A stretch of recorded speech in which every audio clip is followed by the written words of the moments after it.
And hello, everyone. Welcome to This Week in Hospitality Digital Marketing, the live show number 99. There's songs written about that number. 99, ooh, or party like a 1999. Anyway, do you know what am I singing? But we are at the magical, mythical 99 mark. 100 will be our next episode in July. And we're coming up on our 2-year anniversary just a couple of short weeks thereafter. So thank you all for participating in our what now is a 2-year venture of weekly live video broadcasting live stream. For those of you who are with us on Facebook Live and on Periscope Live and on YouTube Live, we thank you for your joining us. As I type in a couple of text leads on this, we will be joined hopefully by our special co-host soon, which Mr. Robert or Mr. Jonathan. So Robert Cole is one of our regular hosts. Typing and talking at the same time, always a challenge, right? But Mr. Jonathan Stone is with NewsCred. He will do it, but Mr. Stuart Butler is first out of the gate and joining us. Hospitality. Can't even spell. Mr. Stewart, sir. Hey, what's up, Lauren? You beat everybody to the punch today. I'm still typing titles on Periscope Live, and boom, here you are. Thank you for joining me. It was that late night flight in from Charlotte. I got in at 2 a.m., so sleep deprived, but raring to go for the show. Well, thank you very much, and also thank you for making it through all the travel. How was HITEC and Rock? I did not make it to Rock because. Oh, that's right. I was trying. Okay, so I got Robert a ticket, but they said no to you. They don't like you near as much as Robert. I didn't want to say that openly in Something public. about the way I smelled. I'm not sure, but no, HITEC itself was good. They're claiming record numbers this year. I felt like it was a little light on the show floor, so I don't know if it was just that everyone was going to the other stuff. A lot of the revenue managers left on the Wednesday, but so Thursday was a ghost town. But that's typically vendor day anyway for that show.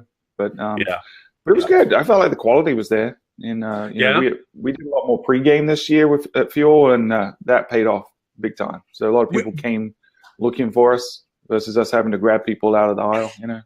You've made it like in New York when people at HITEC seek you out rather than you seeking them, right? That's exactly right. Yeah. So it was good. Yeah, I think it was. Did you do some live broadcasting? I never knew. I didn't. We did on the first day. We did some live Periscope, just walking the show floor, and I've been told to give a few people some motion sickness. It was like the Blair Witch Project.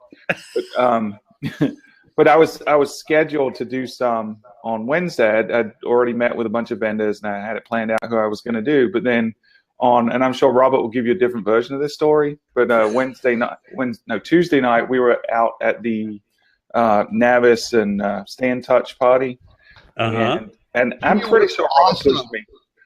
Robert pushed me, but let's just say there was some stumbling involved. There were ankle. There were a group metatarsals. There must have been 24 defenseless kittens, and there was this gang, the notorious Toronto kitten kickers. Right, there must have been 20 of the guys. That's right. And you have no idea. Is that actually a club named the Kitten Kickers? Is that it, or is that a band? Yeah, I saved many lives. Stuart's Jiu-Jitsu. You would not. The guy. Oh my God! Yeah. You haven't seen stuff. It was like the Matrix. He was just like up in the air and spinning. And I don't know. One of the guys had a tire iron and direct hit on his. And I don't know. I think it's a bruise. Probably. Yeah. It was not good. But needless to say, I spent most of the day on Wednesday at medical facilities and icing it, and so it was not the best. But I'm still blaming Robert. He was right behind me when it happened. In my mind, it rolled like a ninja, but all the witnesses they claim it was very far from looking. You thought there was only 4, but there was a 5th that was hidden. Is that what it was? Yeah, pretty much. If Stuart had been drunk, there might have been a reason for him to fall. It was pretty pathetic, actually. Yeah, no, there's a public warning here to everyone: do not look at your phone while you're walking downstairs. No. You've heard. Do not text and drive. Do not text and walk. Yeah. But I think we've come up with a new band name for Tim if he was joining us. That he needs to bring Stuart and the Kickers on. Right. That's funny. But anyway, long story short, I did not take my protective gear to HITEC, and as we know, that advertising is now a contact sport. So that was my mistake. But I didn't get to do the live videos. But we are going to cover a lot of the vendors we talked to on the podcast, so we're recording that this afternoon. Oh, so, excellent. So yeah, excellent. we'll kind of give a rundown of our favorites, picks of show, things like that. Not to try to toot our own horns, because you do quite a lot of broadcasting, quite a lot of podcasting, but there is a lot of behind the scenes fasty. It isn't just for the faint of heart to try to keep everything juggled when you're broadcasting and trying to keep context and so forth. So I can completely appreciate I'm in a huge auditorium with X thousands of people trying to do what I'm here for, plus trying to do broadcasting, which isn't what exactly you're there for. Yeah. It's kind of lower on the totem pole. It's fun though; it's the most fun part. But yeah, unfortunately, I didn't get to do it. But sorry to all the vendors out there that we didn't get to do the video. But hopefully they understand. So, and we'll cover it on the podcast. Hey, pardon my tardiness. How are you? Listen, when you go to play on the circuit, because we know you're a world famous musician, we have a new band for you. Oh, really? Yeah. It's coming out of Toronto. It's a mesh between Myrtle Beach style and Toronto flavor. It's called Stuart and the Kitten Kickers. Wow. Well, that's I clearly walked in late on something there. and I want you to know that there's no need for me to be a world famous musician now that I have this show. That's right.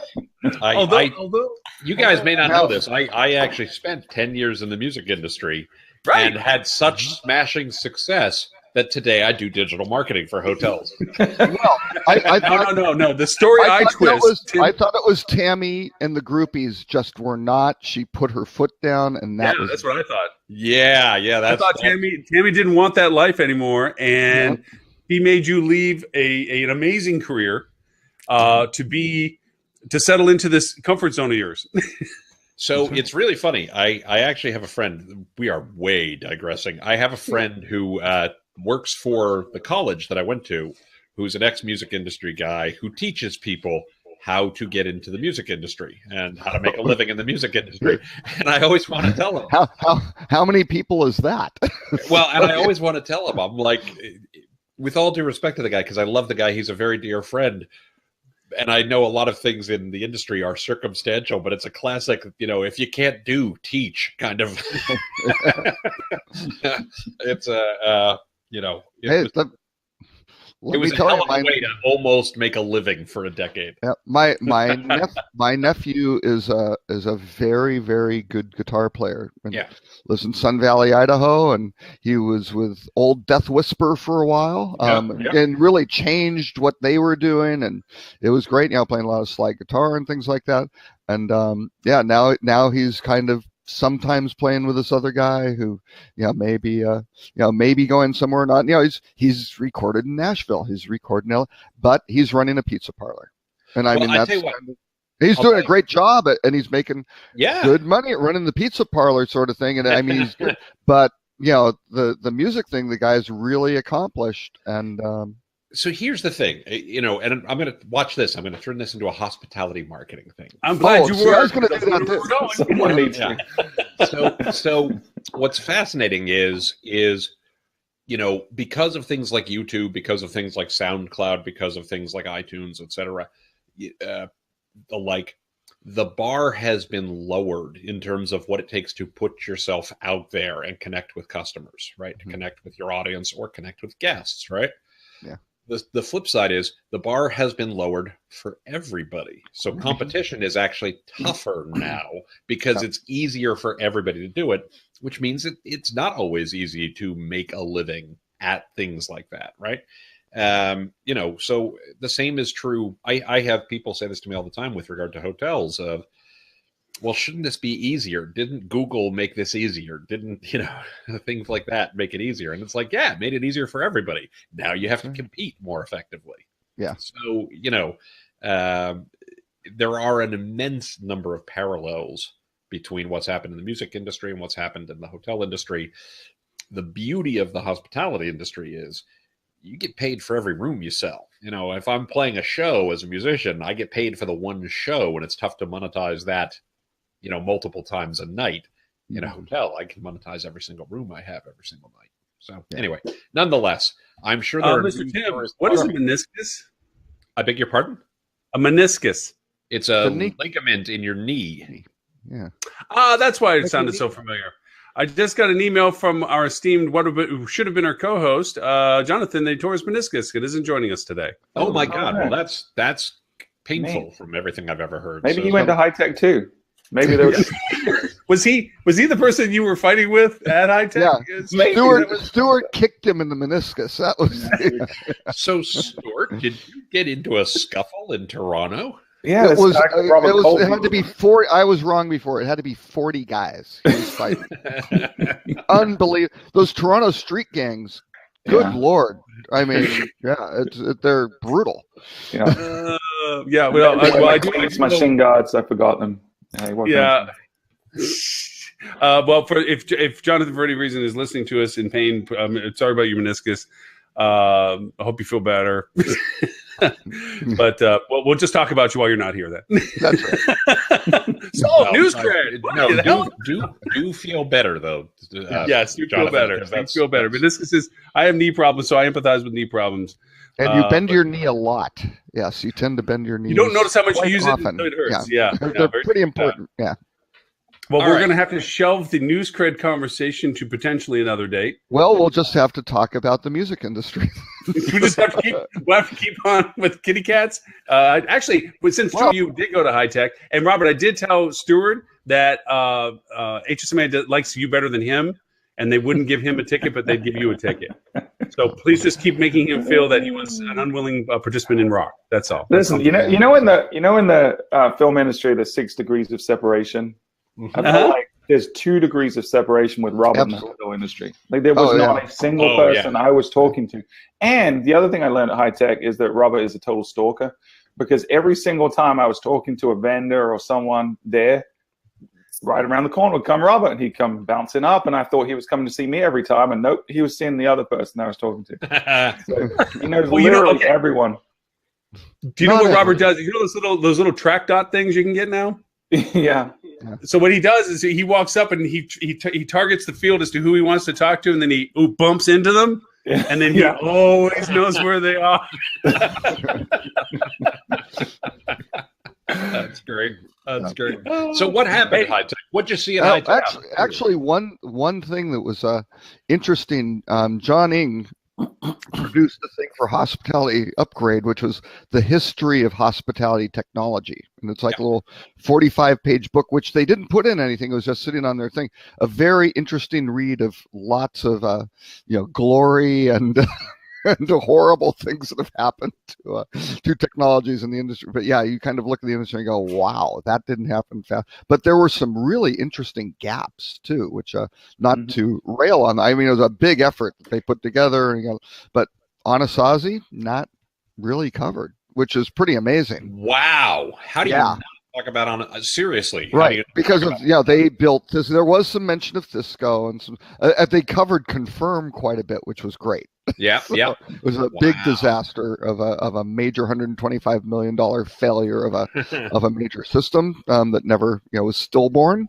So that was kind of a gap in that's in a there. big miss. They really didn't cover the GDSs doing hotel technologies, either, and kind of those platforms, which I don't know. They covered certainly a lot of the PMS. That was really. Did they talk about Travelocity? Not really. No, not that much. I haven't read it completely. I was kind of going through on the plane. I didn't finish it, but just little things. But again, it was hospitality, technology. They got to a variety of other. Yeah, but Anasazi is a big miss. I mean, they were such a huge company and exist today in a survivor form. For those of you who are watching who don't know this, Anasazi bought Pegasus, right? So Anasazi owned Fisco, they created. They were the hosting company for Fisco for a long time. Developed all the underlying technology. Right. They built Fisco. They bought Pegasus, and then they took the Pegasus name. Right. And then, of course, Disco, which exists today, is a spin-off from Pegasus. So I mean, and Anasazi built The CRS that was used by a number of companies still is used by at least a couple. Wyndham is in the process of transferring away from what was the essentially on a SASE CRS that was the they bought a license. CRS. They bought a license for it. Yep, and then They developed off on their own. They owned the source. Right. Best Western, I think, did the same. Yep. Hilton was on it for a long Hilton time. was on it for a long time. Yeah, they were a huge technology company. And again, still exist essentially as Pegasus and Disco. And talk about key innovations and people who are looking forward. The guys who founded that, I mean, Tom Castleberry. And then was the classic were the two Rays, right? Yeah. Were really the two Ray. There are two guys named Ray who were kind of the technology, or the John. Oh God, what was the guy's name? With a beard. This guy was like a tornado chaser, lived out in the desert, but just brilliant. They came up with my understanding was they came up with a technology for like the first American Express card swipers. Yeah. Sort of thing. That was their first. They were owned by American Express for a while. They were owned by First Data Corporation. Right. Yep. Yeah. They had sold to First Data and then they wound up buying it back. Castleberry bought them back. But in 1989, these two guys, Ray and John, I can't remember what his name was, figured that TCP/IP was this is kind of new. That could be pretty cool. Yeah. And so, I mean, they were in way early. And I remember going to it wasn't really HITEC, it was some sort of tech show or something. And they would do demos and everything was, it was all, everything, or they provided the first stateless system, right? Because you'd be doing something and they would unplug the cable and everybody go, don't do that. Because if you did that with a GDI, anything, it stopped and you had to relog in and start and get back and then plug it back and you were right where you were. And people were like, what evil magic are you doing? Well, I gotta tell one quick story and then we should probably move on from like historical recollections, just to talk about other things too. That's right. But Stuart, in particular, I think you'll find this interesting. You have a development background, right? You've written code and things like that, right? Okay. Yeah. So we ran, when I was at Wyndham in the early 2000s, we ran on what was called Netbooker 0.9, right? We bought a license for the thing and then we just developed on top of it. But what they had done was all of our area lookups, all of our web-based searches on the back end. To connect to the CRS, you had to connect via something called a TIP, which was a proprietary interface, right?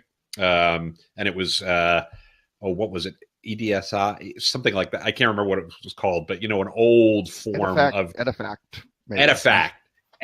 That's the kind of thing that airline systems used and things like that. Old way of transferring data. Lots of credit card process still is done by Edifact. Yeah. All the stuff underlying the bottom of Sabre, underline, a lot of these systems is still Edifact for communication between systems. Right. So what we would do was we would send a HTTP GET request to a Perl script that sat on a Windows box that would instantiate a Java virtual machine. That would then transmit. We would send XML back in the HTTP GET, HTTP post rather. Excuse me. It would then the reason you needed the Perl script was because at the time Microsoft and Sun Microsystems were locked in deathly combat, and you could not run Java natively on Windows. Right. So you had to have a Perl script be the thing that would instantiate the Java virtual machine to then convert the XML to Edifact to connect to the TIP, to get the area search, bring back the rates, turn it back into HTML, and then display it on the front end. And it did all of this across a T3 line between our data centers in Long Island and Pegasus in Phoenix. Pegasus in Phoenix. It did all of this in about a second. That's cool. So I mean, the engineering on the software was brilliant. even though the architecture was a freaking nightmare. And the best thing in that era were the Java memory leaks. So you got to spend a lot of time with the Sun guys going, what the hell is going on? Actually, that never was a problem for us, though, because we instantiated a new virtual environment every single request, right? Yeah. We were doing what, 15,000 reservations a day at about a 7% conversion rate. So you can do the math in terms of how many requests that were per day. And this was all, in a second, really fast. We did find some weird things. We had to fix some of the code, and there was something in the Java code on the Anasazi side that said, really kludgy hack must be patched ASAP. And it was dated, in the code. And it was dated 1995. Like this was Java. This had been written in like Java 1 or something. It wasn't even Java. It was just Java. Yeah, exactly. Right. Exactly. These guys were remarkable developers. Their architecture sometimes was a little bit of baling wire and chewing gum because they were usually on the very bleeding edge. Yeah, and the best thing at Dreamy Draw Drive, which was their headquarters, they used to bring people in for tours. Yep. And you had their data center, and kind of on the left side was all the stuff like the NetBooker and Sierra stuff. But on the right side, that was the cool one. That was basically Cisco. And so you had all these comm racks that were flashing colors and looked really cool and really it looked like the end of war games. Exactly. Yeah. I bet while the Whopper was working really hard. That's so what it's going. So I bet Stuart could go over and test to the fact that there's been plenty of times where really good code was ruined by being shoved in with a bunch of crap code. So but anyway, they would lead groups of people through this. And the security was, they had like a little locked door with little key things, which was glass, right? It was just like one layer with a little. Yeah. So I want. Oh no! Hang on! No! I just want to go one little security thing. So come on, you're going way down a tab rabbit hole that doesn't matter. Oh no! This is the stability of the entire hotel industry. So they had all the major chains. Somebody on a tour tripped over a power cord, and Cisco went down. There was no communication for any of the 50 hotel chains dropped. I mean, we're talking online, everything gone because somebody tripped over a power cord on a tour. It wasn't me, I promise. I had a reputation for stumbling, but it was not me. No, not power cords. Yeah. So since both of you were HITEC, you were probably not yet born. This was a long time ago. and Robert, so just so we're all clear, is very, very old. Yeah, so, very old. So Lauren, you had a question. I want to know about HITEC since I didn't go for the first time in 14 years. Mm-hmm. And each HITEC has its own flavor. Like, what was the predominant technology that was on display? Who really cashed in on the big booths that were trying to push something where they didn't before? I mean, we've gone through all these iterations of TV systems and software systems and everything else. What were some of the impressions you had of the floor as to what was the real lead points? Who really stood out? Was there something new and innovative that you guys caught? That kind of stuff. Yeah. This year's flavor was vanilla. I would 100% agree with that. Yeah. It was a little disappointing. Vanilla light last year. There wasn't any major innovation. Like, I went there really expecting to see a lot more on the AI side because it's everywhere right now, right? And things like voice control. It was there, but it really wasn't as advanced as I was hoping it would be. And then nothing on 360, augmented reality, VR, like nothing. Really? It was crazy. Yeah, and I was expecting to see some big pushes. I'm seeing some really cool. Oh, go ahead. Sorry, go ahead. I was surprised that I wasn't surprised. There was nothing that I was like, man, that is some cool shit. And I usually get that at HITEC. The big booths were the TV guys, the in-room stuff, that sort of thing. Certainly the Wi-Fi stuff, routers, all that sort of thing. A lot of security companies this year too. Yeah. Yep. Yeah, a lot of security, malware, things like that. Actually, which is good. That's good. Not innovative per se, but crushingly important these days. It's not foundational. Yeah. Foundational. And then Well, Yeah, I mean, most of the other ones, I mean, it was actually very interesting. Well, and there's also some issues in terms of just the booths. Anyone who appeals to revenue management, because HSMAI had the Revenue Optimization Conference on Wednesday, which was it was normally the peak day for HITEC traditionally. Because that happens, Rock is now drawing over 600 people, and a lot of chief revenue officers and things like that, digital marketing people, stuff like that. That kind of sucks that group out of the room, so that isn't great. And all of those, they have their own little. I mean, it's not really booths; it's just like a little, a stand-up table where you can just talk, to people.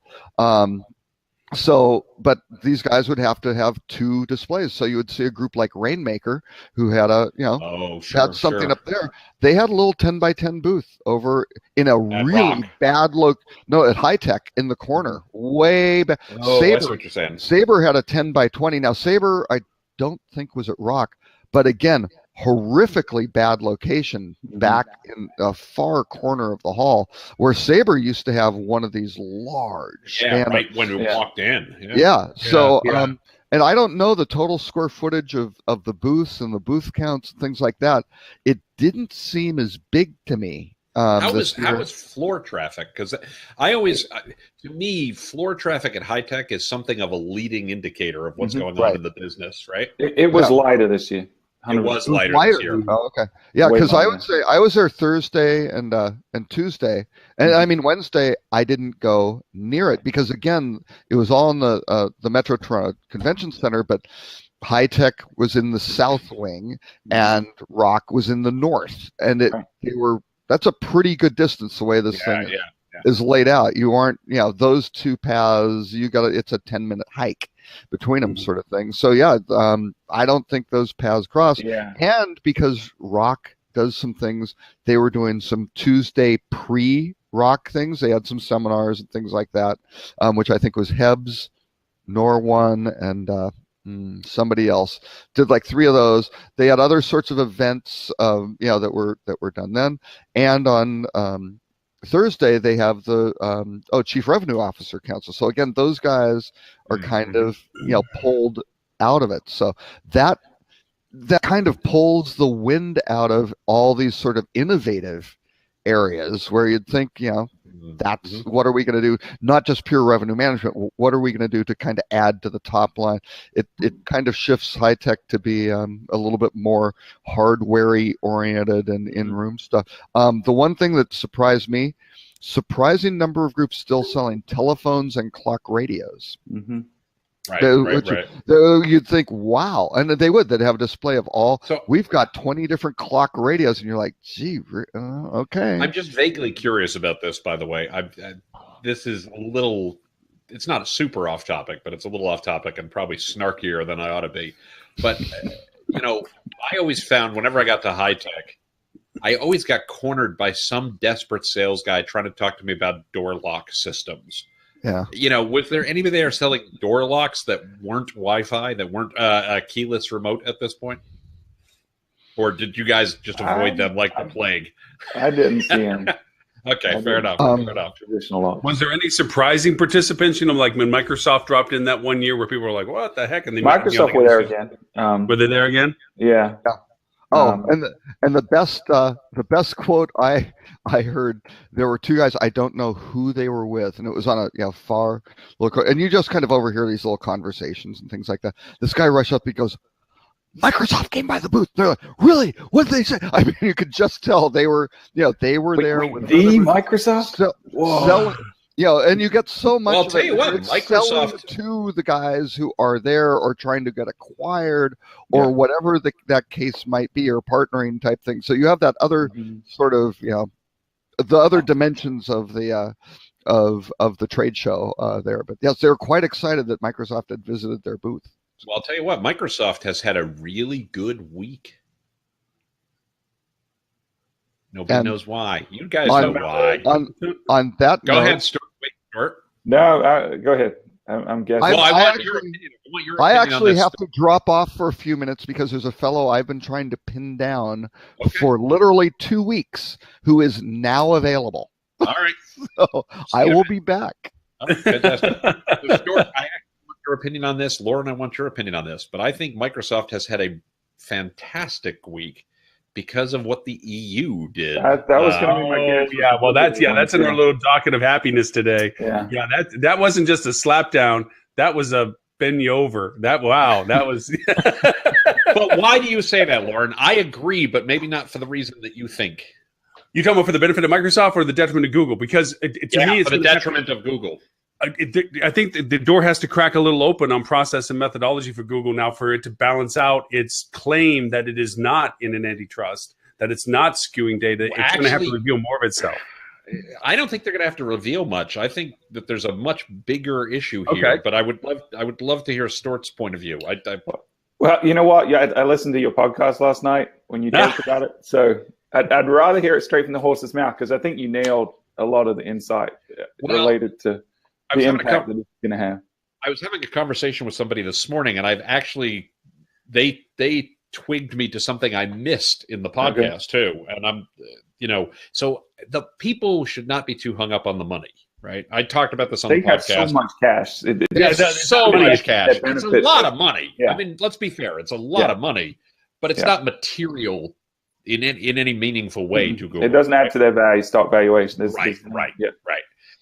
What I think is really incredibly bad about this for Google is that they're basically defining what search is now. And the thing that I didn't talk about on the podcast that came up in this conversation this morning is they've basically, what the EU has done is they've made a clear distinction in their minds anyway between horizontal search and vertical search, right? And they're saying Google is horizontal search, and thus they can only do certain things. And if they use that search to influence vertical markets, then they're illegally using their monopoly power against other players in those vertical markets. That's enormous, because that's not just this situation with, shopping comparison, but Expedia had a very good day because of this, right? Booking.com had a very good day because of this. Yelp had a very good day because of this. TripAdvisor too, I'd say as well. Yeah. They're basically saying that, much beyond 10 blue links, you start to get into some areas where they could be anti-competitive. And that's hugely detrimental for Google. And hugely beneficial for the Expedias of the world, the Booking.coms of the world, the TripAdvisors of the world, as relates to our industry. I agree. I think to me it could, and this is just Europe, right? I don't see this kind of ruling coming to the U.S. I feel like the philosophy of capitalism is completely different. And, that's right. But in Europe, this is a pivotal moment for search. And I don't think people really get that, because if you look at what Google's been doing, trying to go universal search for so long, and it's all about generating revenue from as many different places as they can, whether that's flights or hotels or shopping or advertising, whatever it is, then they may not be able to do that anymore. That's right. Things like bringing in answers to questions from other people's sites, like Wikipedia, stuff like that could be under threat. That's more anti-competitive to me, because that's one where they're actually taking someone else's content and displaying it on their page, right? Yeah, absolutely. Yeah, they're leveraging owned content from someone else for their own benefit and monetizing it. That's where they should be going. Very cool insight, Tim. I didn't think of it in the horizontal and vertical, and that's a very cool insight. Yeah, I mean, it's something where I'm just looking up something right at the moment. Sorry. This is bad for them, because it's basically the EU is saying what search can be.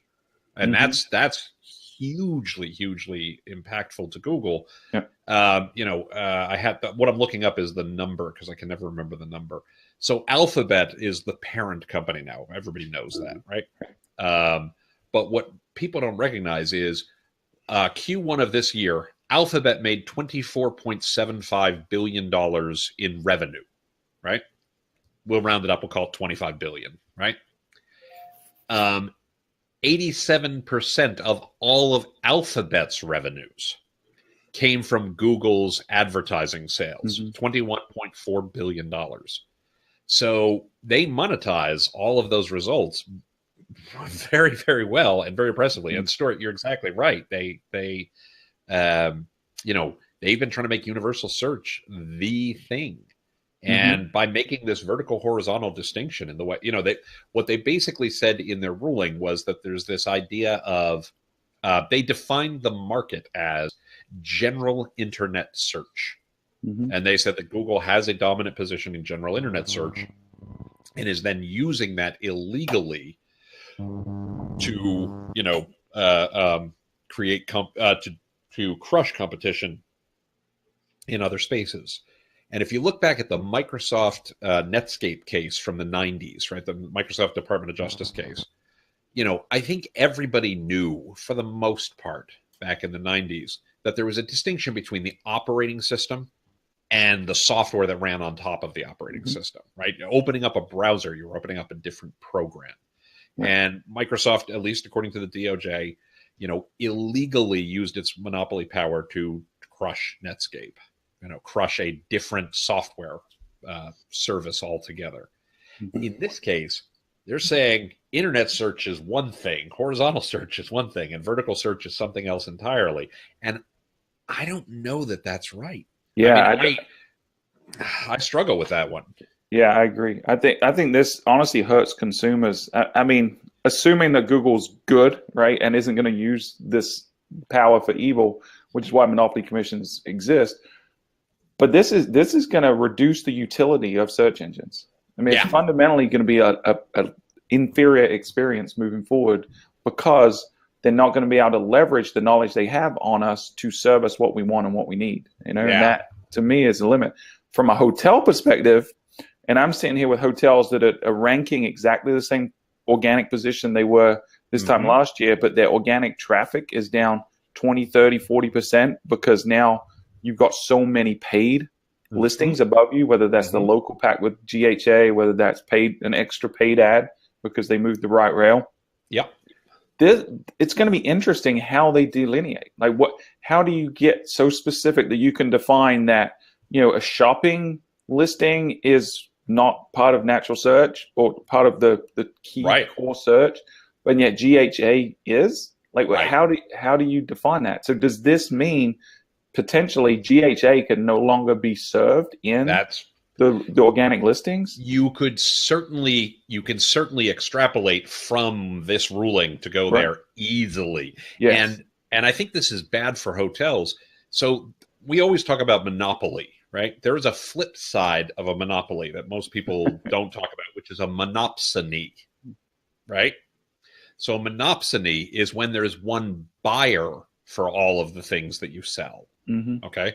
So there are people who argue that Amazon is a monopsony in books, right? That they're so dominant that they're the only place that if you sell books, they're the only game in town, and thus they have anti-competitive, the possibility to create anti-competitive because it's not a stable market because there's not competition from the buyer side, right? In the hotel industry, I'm going to coin a term. This is a terrible term, but we have a duopsony. We have Priceline and we have Expedia, right? We are sellers of hotels. We are sellers of travel, etc. There's a lot of power, as we've all talked about, from this we always say duopoly, but if you want to be really technical about it, they're a duopsony of Priceline and Expedia. And I think, I'm sure you've been doing this when you look at hotel price ads and when we look at things like Facebook dynamic ads for travel and the like. To me, those are really interesting opportunities to put competitive pressures on that duopsony to actually sell product more widely. And so I think this is bad for hotels in the longer run if this does in fact have impacts on things like hotel price ads and all. So yeah, I'm not at all sure that the EU got this one right. Yeah, I would agree. And it may not stand, right? There's going to be appeals. There's going to be appeals. So first off, I think we always need to say these things, right? I'm not a lawyer. I don't play one on TV, any of that kind of crap. But he does play one on this show. Well, I will tell you, this gets into areas that I've always found very interesting. But I'm not. I make no claim to be an attorney by any stretch. From things I've read, and I've read a fair bit about this over the course of the week. Usually, the EU's courts of the various courts of appeals you go to for these things, do side with the Commission a lot. I don't remember the percentages, but it's a non-trivial number, because the way the EU is structured. We have somebody who's from Europe on the thing, and I'm the one talking about this story. You can probably speak to this far better than I could, far better than I could. But my sense is, the way the EU's charter is structured, this is what they're designed to do. So the courts are kind of like, that's the way the charter says, so we kind of leave it to them. Am I interpreting that correctly? Is that fair? No, I think that there's definitely an advantage to the EU in terms of the way the system's set up to maintain and not get bogged down in years of litigation and appeals like this country sees, right? So It's definitely a different structure. But, I think there's so much ambiguity in this specific ruling. Right. There's a lot that is not clearly defined. Like we've already touched on some of that I think there's a chance we're going to see the ruling evolve a little bit and maybe loosen a little bit, but it'll take time. But Google's got deep pockets, and like you said, 85% plus of their revenue is coming from this specific place, So I think they're very heavily incentivized to make sure. They have no choice. Yeah. They have no choice because this is existential for them. There's a great stat I saw today that between Google and Facebook, their ad revenues are larger than any the combination of all newspapers, all radio networks, and I don't think they haven't beaten television, but that's about it. Right. Everything else in the world in those areas, it's just unbelievable. Well, we did pass television advertisements, and in gross total, not just Google, but in gross total for digital spend now is in excess of anything spent for TV now. Right. Yeah. It is. Yeah. Right. But the stat that Robert's pointing out is Google and Facebook combined make more than all the newspapers, magazines, and radio combined in the world. Right. Yes. Yeah. In the world. So extend this ruling to Facebook now. Right? Think about exactly. This has to Facebook. I mean, it's huge. How can you not argue that them getting in? I mean, it's not just advertising, but product placements, things like that in the Facebook network is not essentially the same thing. Are they going to delineate between the social network in shopping? Because if they do, Facebook's direction is going to have to pivot. And Amazon as well, even though maybe Amazon says we're a retailer and we aren't search advertise, but it's product search. So does Google just go, oh, here's now Google product search in its own bucket where you aren't looking for, I don't know. Yeah. And then think about general search terms. Go to voice search. Does this limit Alexa's utility in the future? Are they going to prevent you from doing some of these things with the one difference, and this is one where I am going to play lawyer for 1 second, right? But the thing I knew he couldn't resist. For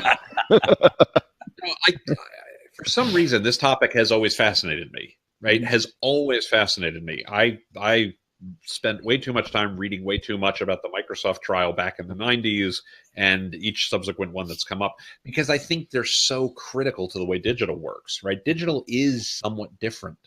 And, you have to prove 3 things, right? First, you have to prove that there is a market and the market is separate. A lot of these antitrust things, get thrown out right on the outset because they're saying there isn't a distinct market. Right now, in Amazon's case, certainly retail is a market. I think most people can, that's pretty prima facie, as they say in legal terms, right? On the face of it, you can all see that. The second is that you have monopoly power, or monopsony power, as the case may be. Mm-hmm. And the third, and this is the part that the EU said in their ruling yesterday, is being a monopoly is not in and of itself illegal. right? Google is a monopoly because it's a natural monopoly. It's just the best product, so it has become the dominant player because it's better than everything else, right? What's illegal is when you use that power to illegally harm others in either the same space or in other spaces, right? So, you know, Apple got in trouble a couple of years ago when the book publishers and Apple partnered to basically set prices for books.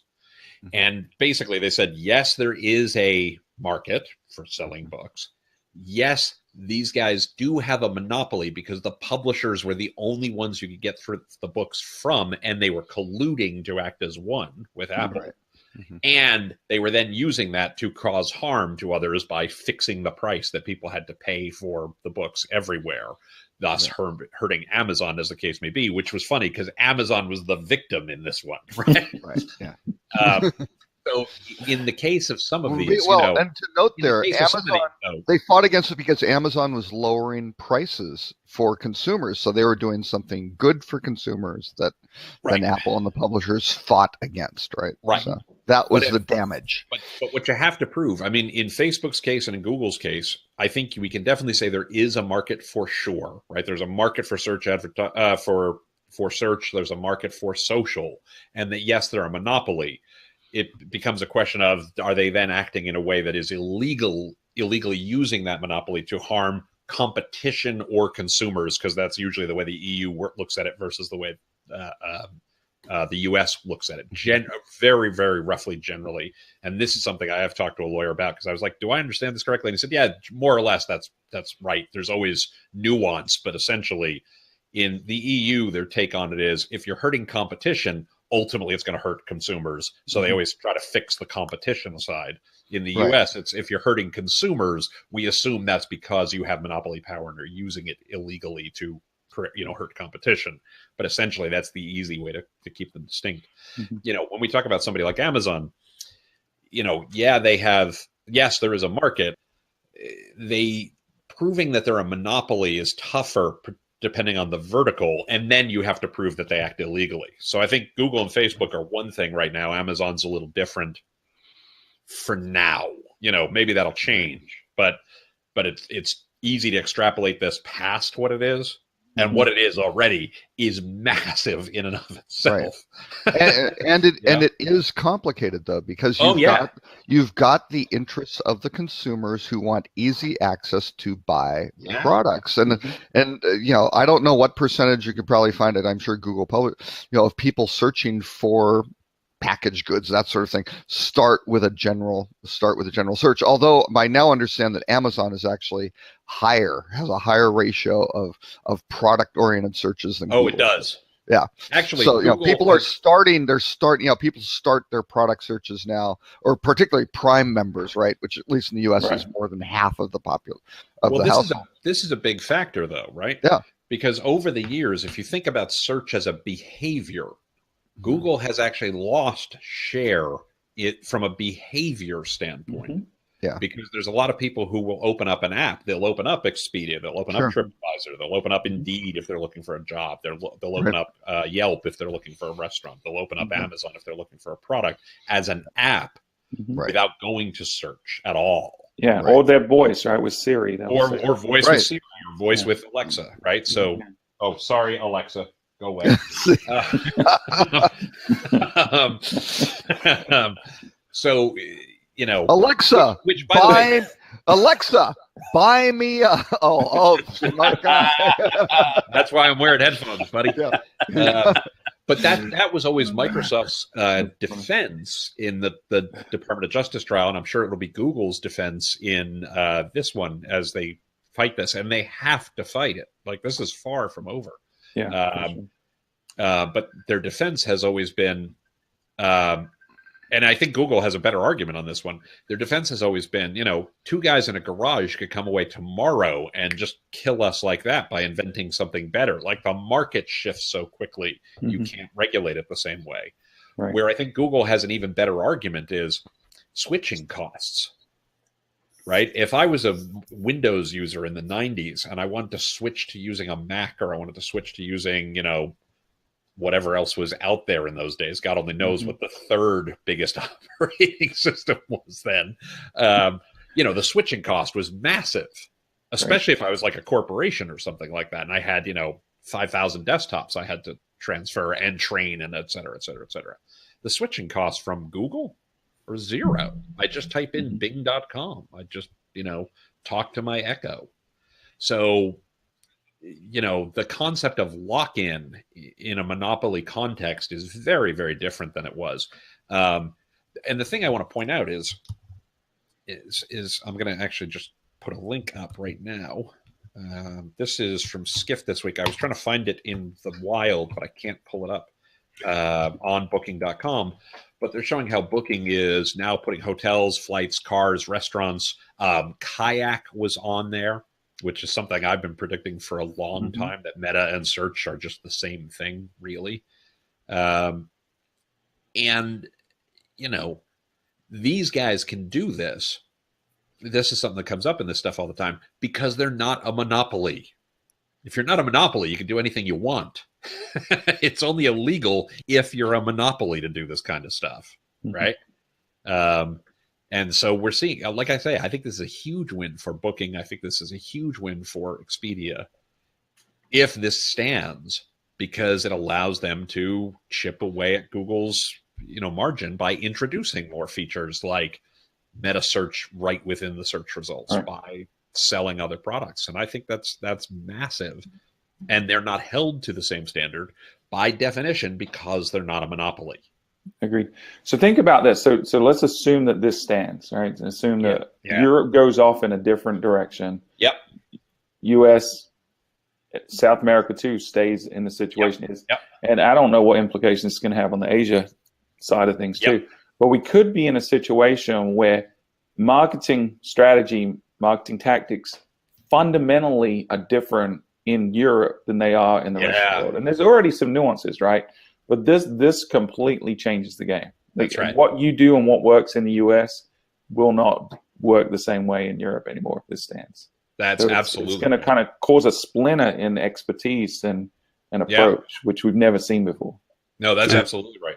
And that's theoretically possible. I did mention this on the podcast yesterday, but Google pulled Google News out of Spain last year when 2015, when in 2014 Spain passed a new copyright law that basically Google News violated, right. By their law. The funny thing about that was there was a study that just came out. I think I talked about this in the podcast. It was in my notes. I just don't remember if I actually got to this point in the time I allow for the episode. But where Ars Technica cited a study that found that's been horrible for Spanish publishers. So as hotel marketers, anybody who's looking at this and goes, good, about time Google gets something, a bloody nose like they deserve. I don't know, man. Be careful what you wish for. Yeah. I agree. But like you said, and what started this conversation is Microsoft may be the biggest beneficiaries. Oh, right? Because it's not inconceivable to see a consumer shift. Like you said, the switch cost is zero. If I'm a savvy consumer and Bing has the utility that Google has now, and they are doing products inserted in my search as contextual purchasing, why wouldn't I be incentivized at that point to switch to Bing? So we could see a massive, unprecedented shift in market share of search engines in Europe that, would fundamentally shift the balance in Microsoft's favor. So that's absolutely possible. And coming back to this idea of what I showed with Booking.com, they by definition wouldn't be held to the same standard because they're not a monopoly. So they could do all the things that Google is disallowed from doing, disallowed if the ruling stands. Right. So it could be really interesting, right? Bing could take over huge market share, get 50% of the market share, and then you could argue, well, Google's no longer a monopoly in that jurisdiction. So then they can get right back in the game. So you could have this kind of seesaw effect going on. The other thing I do want to point out is I also think there's an interesting effect. I'm not sure of this. This is a hypothesis I've had for a long time. Somebody's probably researched this and found out if it's true, but I've had a theory for a while. And my theory is Microsoft screwed up massively when it came to mobile, right? Microsoft missed the boat on mobile in a big, big, big way. And I think there's two causes to that. This is just my sense. And I think this has had massive implications for Microsoft.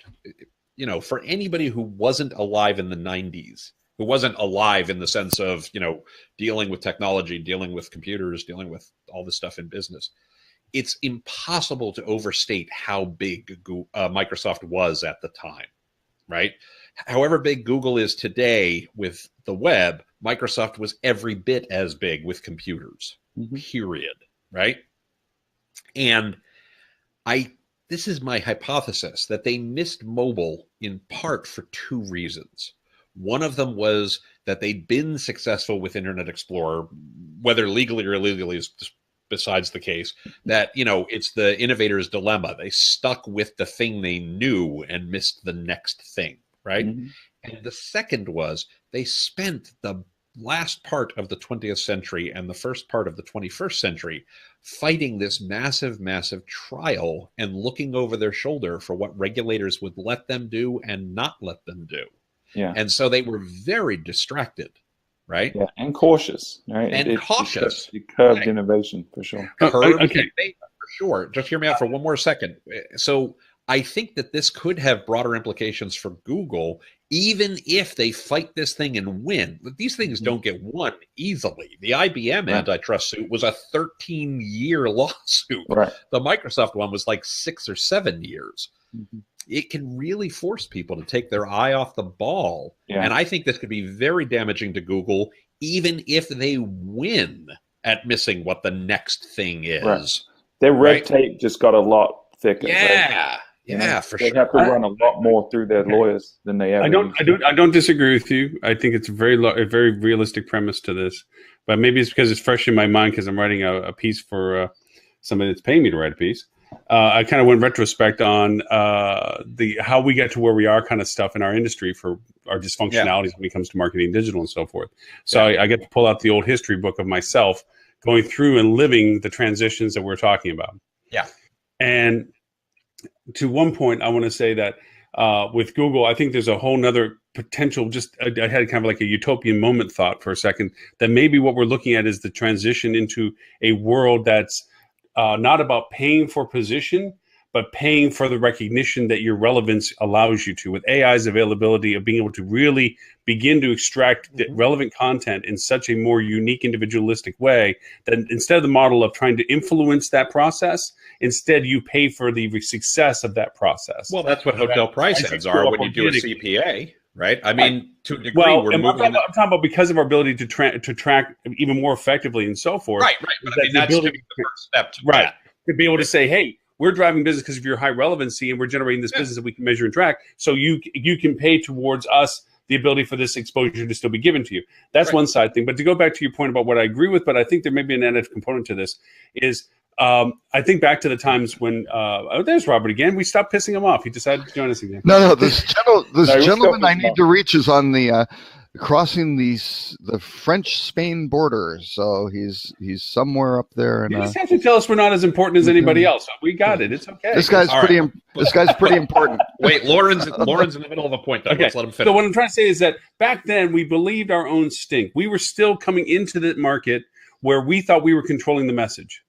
We thought we were in mitigation of what we were bringing to product. And IBM was probably poster child of that. They transitioned us from having computer rooms with cables and stuff that was unattainable unless you were a massive corporation to now putting a computer in your home that you could use a computer. They were the first.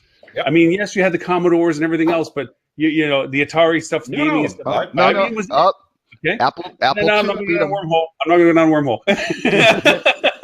The Apple II beat the IBM I know, but the point of it is that they dictated the market. So for them, missing the mobile thing was because either they were ill-positioned in research or availability or technology, or they just felt that they weren't deciding that they were going to introduce that component because they thought they were so big, they had the choice to make. I disagree. I disagree. I think back then. I'm talking about mid '90s. Remember, back then with the cell phones, it was so expensive to own one, and as soon as you flip the damn thing on, it started ticking like a time meter at a taxi in New York. No, I get that. I'm saying no. There's a great theory on this that if you look at who the disruptors are over time, disruptors only come about for two reasons, right? Either because there's some startup who's trying to solve some problem that nobody big, it's a problem that's at the margins, right? It isn't worth it for Microsoft when they own 90% of the desktops in the world to worry about mobile because it was way too small, right? So that's a reason that happens. Or big companies pivot and succeed, and it happens occasionally, but not very often, when they are forced to because they're doomed, right? Because they're screwed, right? And there aren't a lot of examples of people doing it successfully, but they innovate, out of necessity. It's very out of necessity, right? Because the alternative, Microsoft, I think, is doing some incredibly innovative stuff technology-wise these days because they've been forced to. Yep. But they missed mobile not because they were so caught up in their own stink, to use your term, but because A, it was marginal at the time, and B, I do think I don't respect that. I think there was some very brilliant people on the IBM that saw the long distance future of it. Okay, that weren't the Yahoo people that told Sergey to leave the door. I think they saw the future. You mean Microsoft? Excuse me, Microsoft, IBM, and Microsoft both have brilliant people, but I think they saw where things were progressing, the availability and the opportunities. I think what they thought is that they could mitigate and control its arrival point through themselves if they controlled the message. And what happened is it got ahead of them, it got around them. And in part, I think because of the legal precedence that was happening at the time, Microsoft, as Stuart said, took their eye off the ball. If you want to look at the age of a company in the sense of a maturity level, IBM, I look at it as a late 40s, early 50s person that has got a few notches on their belt of stuff. They've learned the lessons they've learned through the trials that they've done. And you're looking at Google as a 30-year-old-ish, and you're looking at Facebook as a late 20-ish. Okay? I'm just in the sense of where they are. The generation of where they, each generation is where they are, because the 30-ish-year-old is thinking that they're going to be able to do it better than they've seen anybody older than them do it. And they think that they are using the resources of the people that are younger than them that know what's coming up next. So they're in that dangerous part of thinking that they're in that nexus of happiness. You have the Facebook people that think that they have to prove everything and be better than everybody. And I think this personal opinion as to how I see progressively their approach into their market style. Right now, the stumbling block, I think, to your point, to validate what you're saying, is profound for Google based on what you're talking about them, is that it's going to distract them.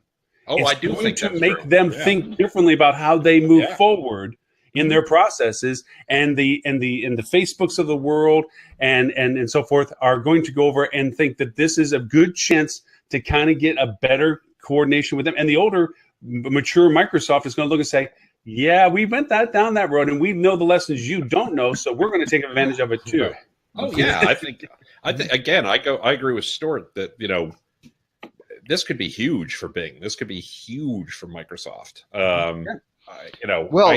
are able to compete by doing things that Google may not be able to do because they're not a monopoly.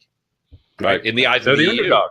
We all love underdogs. Yeah. No. Once they get up to in the EU, it's I think the threshold when you really start getting scrutiny is something like 15. I think there's one threshold at 15 and another one like 30%. Right. Of the market, you were saying. Yeah, of the market, and I think you kind of I don't know the answer to that. Tier up to it, but yeah, I just look at the complexity of Google still is and the same thing as Amazon. I follow Scott Galloway. I keep bringing him up on this show, but his point that they're taking what the consumers want and using it as a weapon against these brands, right? So, that's a very, very big challenge because they're basically taking these brands who have, high margins and saying, oh, it's such and such shoe or it's such and such this. And then all of a sudden they go, nah, that's not as important. They just want a good product at a good price. And hey, we can deliver that to them and put them in the top slot because you're saying Google though. Yeah, Google's. But that's one dimension of it. That's not the whole thing. Then you have the other side of who's bidding the most for it. It has nothing to do with what the consumer wants, right? At all. So you go, No, I'm going to give the person who paid me the most to put their shitty product in, in the top slot. And Google's put in some things to, have quality so that doesn't. Yeah, that's why quality happen. score makes such a difference. That's why quality score makes a huge difference. Click-through rates and things like that. Yeah, but again, you can look at that and go, well, that isn't really pure for the, for the consumer, right? So that's something that's doing it. And Google wants to make margins on it because they're creating so much value because of their dominance and that. And you kind of go, well, those are all sorts of things that all those functions need to work, right, in the ecosystem. So how do you break that up without suddenly screwing brands, if you do it this way, screwing consumers, or making this thing where you can't make, you have a marketplace where you've undermined the ability to make money, right? So that's. So I want to give credit where due, and I'm looking for the person who said this. I've mentioned this Stratechery site before. I'm actually a subscriber to their proprietary content, and they have message boards and things. So I have a lot of discussions with folks. And somebody on the boards earlier today made a point that I can't find, so I can't credit the right person, but at least you know the source. So if you want to join, you can find. His point that I thought was very spot on was, if you look at Google's mobile experience, where you pull up mobile and you do a search, and the first thing you get is a whole crap ton of ads, and you got to scroll way down to get to the content that you really want. And sometimes that's not always great. And then there's more ads and all this other kind of stuff. They said if any other website were to do that to a customer, Google would say that website was spam, and they would rank worse. Yeah, they don't. So Google is playing by they're playing by the and it's doing for other folks, and that is a monopolistic behavior, and probably not great from a customer perspective. Mm-hmm. Whether the ads are high quality or not is, I don't want to say it's immaterial to the discussion, because they could make the argument that the difference is these ads are better ads. But it doesn't change the fact that they are definitely playing by a different set of rules. And when you're a monopolist, by definition, you're not allowed to in any jurisdiction. That's the very definition of being evil as a monopolist, right? It's a little different, because it's not that they're not playing to the legal rules; they're playing to the rules that they define. That's what I'm saying, right? They're setting one standard for everybody else, and then playing by an entirely different standard. Yes. Than the one they set for everybody else. But that's what I do with my kids in soccer. I say they have to follow these rules, but if I trip them up, that's not a free kick. No, that's good. That's an advanced rule set. That's an advanced. That's a life lesson. Yeah. By the way, also, that's okay. That's completely okay. I come on. Who hasn't had this discussion? That's a different lesson that's being learned. That's a different. Who hasn't had this discussion with their children? That when I make a rule for my kids and I follow a different rule, this ain't a democracy, folks. Do what I say, not what I do. Right. Now, for our younger audience, please keep in mind that the terms "your own stink," "shitty," and "crappy" are not words you should use in public environments. All right. Hey, Okay. Well, no. I think we should segue on to Expedia having some issues again in the EU with rate parity, because that was another story that came out this week. So a little bit of complexity. That again, rate parity is fine in the U.S., but it's not in the EU. All the case law basically says, no, these vertical price constraints are monopolistic and constrain trade. So what got worked out was this kind of light parity that Booking.com had, and France was the first one of the first ones who went, hey, you can't do this, so that's fine. Booking.com comes back with this kind of light parity where, hey, we'll just have parity with that hotel sort of thing, and they can do these different things that are out of channel, but if they're selling on their website, we kind of have to be the same. They can do different things on the phone or direct. And actually the French Competition Authority said, yeah, okay, that makes sense. Except then the politicians got involved, and they then made a rule. Nope, it's illegal completely. And so all of a sudden you had kind of they went in a different direction. The Competition Commission just went to the courts, and the courts looked and went, nah, that's a law. So who wants to channel Ed since he's on vacation, which is why he's not with us today? Who wants to channel Ed on his opinion of rate parity? Oh well, Ed and I couldn't agree more on rate parity. Go ahead. Ed and I are absolutely being out of parity if you're a hotel is really, really stupid. You're doing a terrible, terrible, terrible thing for your business in the long run. I get that you have a note to pay every month. I get that you need to fill rooms when you need to. I get that there are probably ways that you can offer people a value add, which is a better way of offering a discount if you're doing it to a closed user group and the like, like your own best customers or things along those lines. But being out of parity to a general consumer audience across the board is teaching your customers to keep shopping for a better rate. And ultimately, it's only going to hurt you. Thus, forget what the law is. You should be in parity always, everywhere, every single time, without exception, apart from the couple of things I said before. Because otherwise, you are just hurting your business. Gratuitous golf clap. Yeah. That's good. And I'm going to stay out of this one because I've made my position clear, and it's going to be real tough to convince I know. you. I think you're a little fuzzy on that. I'm really not sure. It's okay to have. So you're saying there are lots of situations where really opportunistically you can be out of parity almost all the time. No, Robert, I'm going to find a bat and I'm going to come. No, I am completely in your camp on this one, to the point that I will go on the records that all the hotel companies that are save 10% to book direct is a moronic strategy. That made sense back in the late 90s when you were trying to get people to book online a specific way, right? Yeah. Free behavior off of a phone or something like that. Right. But you are going to lose. And it also, and probably in an evil sense, I have to say it takes the sweetness of victory out when you have to change the things to beat your competitors. I'd much rather beat my competitors with their own stick.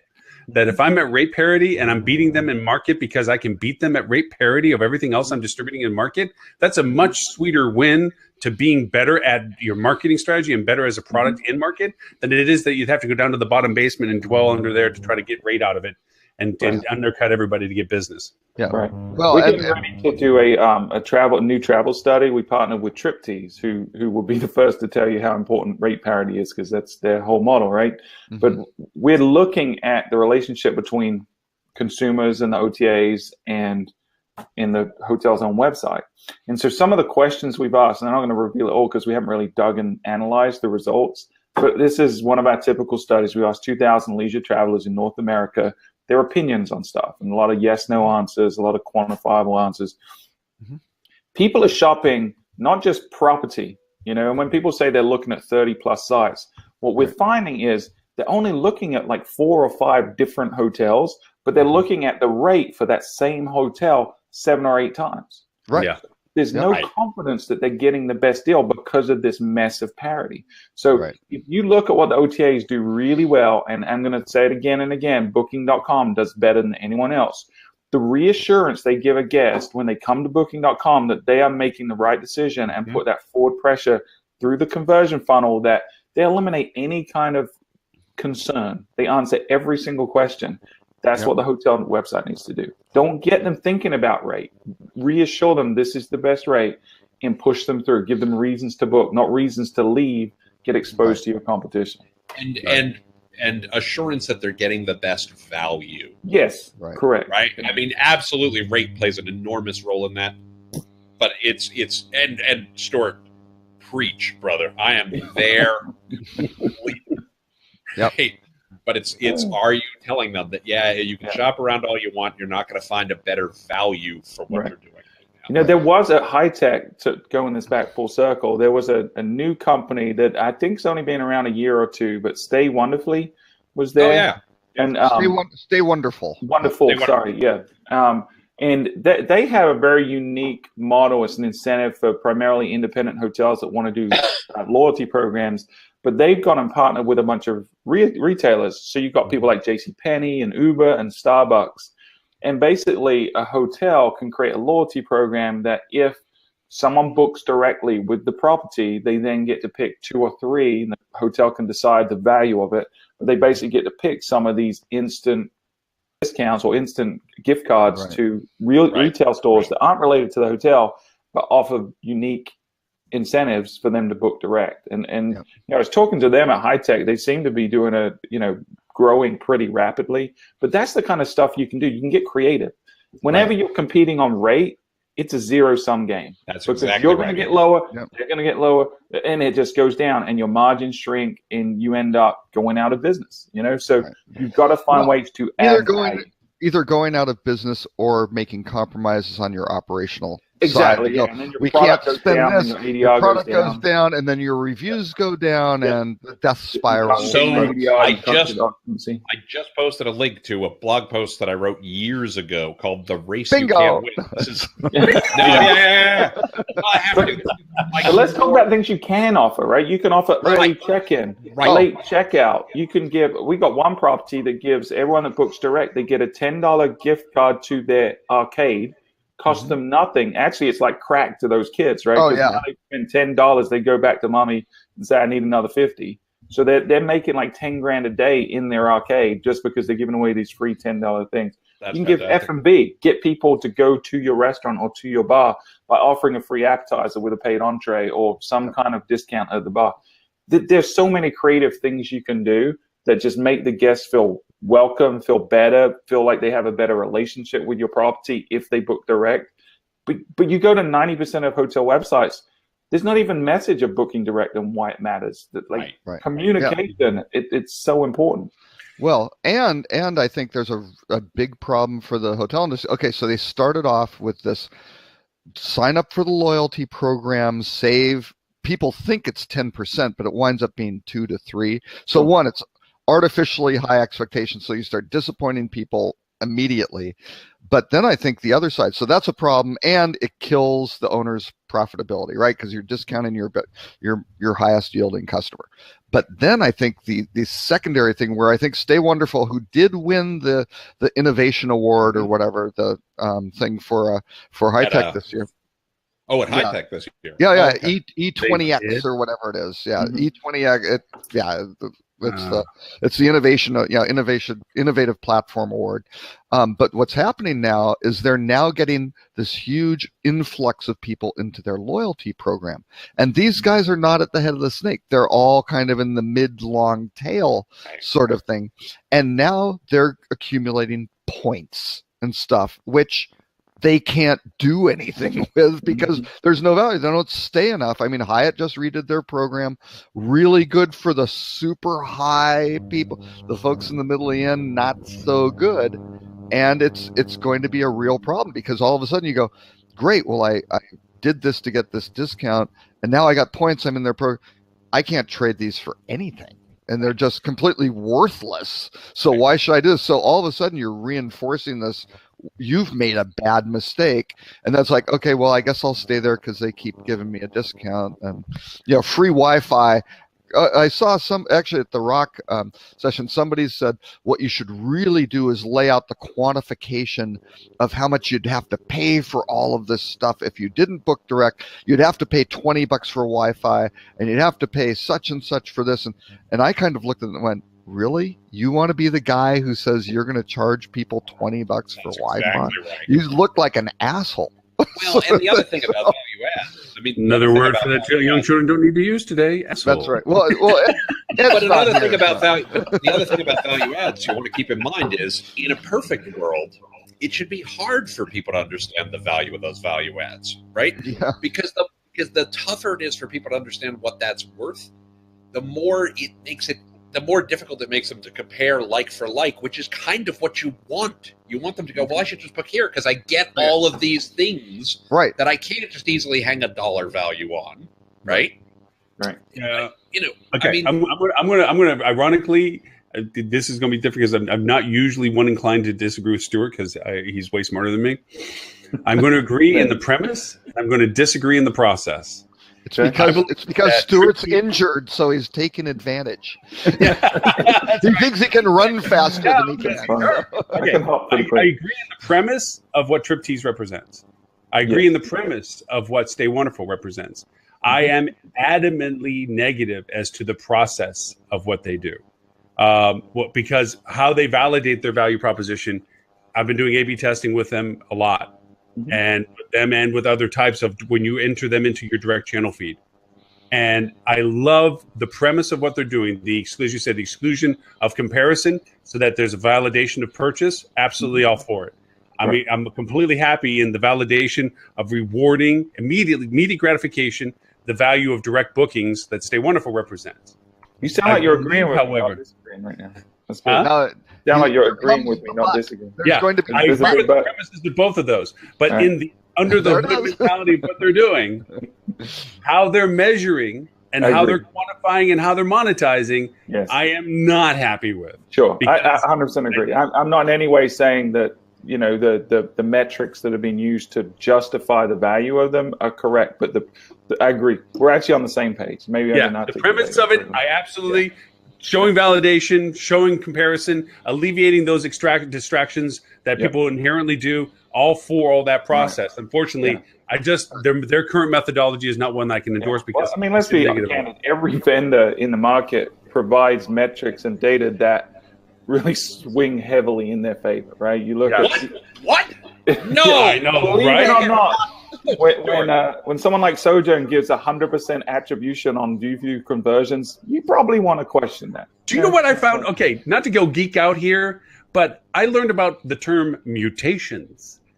And I didn't know what mutations were, that you can absolutely freaking manipulate Google Analytics raw data through your Google Analytics platform by creating mutations of addressing them differently so that you think it's Google Analytics data and it has been altered by quantity or quality, the data you're using. Sure. That blew my mind. That's where the whole idea of Google Analytics spam comes from. No, okay, maybe we're talking about the same thing, but I'm talking about where you can say I got 1,000 visitors for XYZ, and you can mutate the data source and the type so that you say I have We're talking about exactly the same thing. Blows my mind. It's like you're taking the truth from the raw data that Google is giving you and making it different. I know. It's one of those. I realized there was no Santa Claus here. All sorts of customized sets. Yeah. Which, by the way, is why we always talk to people about, we always measure things like actual reservations and reservation revenue and things along those lines. As a buddy of mine once said, it was a brilliant line. He said, we don't deposit transactions into the bank. We deposit revenue, right? We deposit cash. Yep. That's the ultimate arbiter. We're doing a test with somebody right now, and I'm not going to highlight who the test is because the data is not flattering, and I'm not convinced it's right yet. But they're claiming that they're driving all this extra business, all this extra traffic and stuff. And ultimately, the number of heads and beds at the end of every month since we've been running the test has been relatively consistent with projections prior to actually implementing this thing. Right. So, I'm not convinced it's working. It's like back in the day, TripAdvisor was like that, right? Before TripAdvisor was earlier in the funnel, and it was just I want to book this, but I don't want my wife to get mad at me, so I better get some kind of third-party validation before I get in trouble. Yeah. It was right at the end. People already had made the decision, but they went to TripAdvisor just in case. Right. And if you were advertising on TripAdvisor at the time, your revenue, your ROI was like 10, 11, 12 to 1 every time. And you ended up spending tens of thousands of dollars a month. But then you look at your occupancy, and there was no difference. You're like, well, why am I spending all this extra money if I'm not getting any more reservations? Mm-hmm. Yeah. Exactly the same thing. So data's like the force, right? You talk about data being the crown jewels a lot, Tim. Yeah. Exactly right. But you can be a Jedi with data and use it for good, and you can be a Sith and you can lose it. Yeah, no, that's absolutely right. That's absolutely right. I need to like figure going out how back to to redo my. But no, I need to think about how to redo my content is king, customer experience is queen, and data's the crown jewels to turn it into, content is Luke. Contact customer experience is Leia. But you can't do that. But then you're gonna need to do another go. No. This is more Star Trek. Okay, so data can be the crown jewel, and data can be the crown jewels. They're just kyber crystals now. You can do one thing. You can make them blue. The data are the dilithium crystals. Oh my god. Oh lordy. Okay, so I want to do one quick thing on. I want to do one quick thing on price, just because it's funny. And I owe Robert Cole for this. I used this for years. Now, talk about things we don't want kids doing, right? one of the fundamental principles of the internet that we have to remember is it creates price transparency. Your customers know more about your products and your services and your prices than your employees do, because they have more incentive to. Right. But anyone who doubts that, there's a website that Robert Cole was the first person to ever tell me about this. I've used it in presentations for years. And unfortunately, I can't use it any longer because the reality is changing. But there is a website called priceofweed.com. That wasn't me. Yeah, it was absolutely you. And it told you what's the average price in your area, what are the legal and social implications, and things like that. It was TripAdvisor. It was a ratings and review / meta search site for a product that at the time you could not buy legally in almost every place where it operated. Information wants to be free. Information wants to be free, right?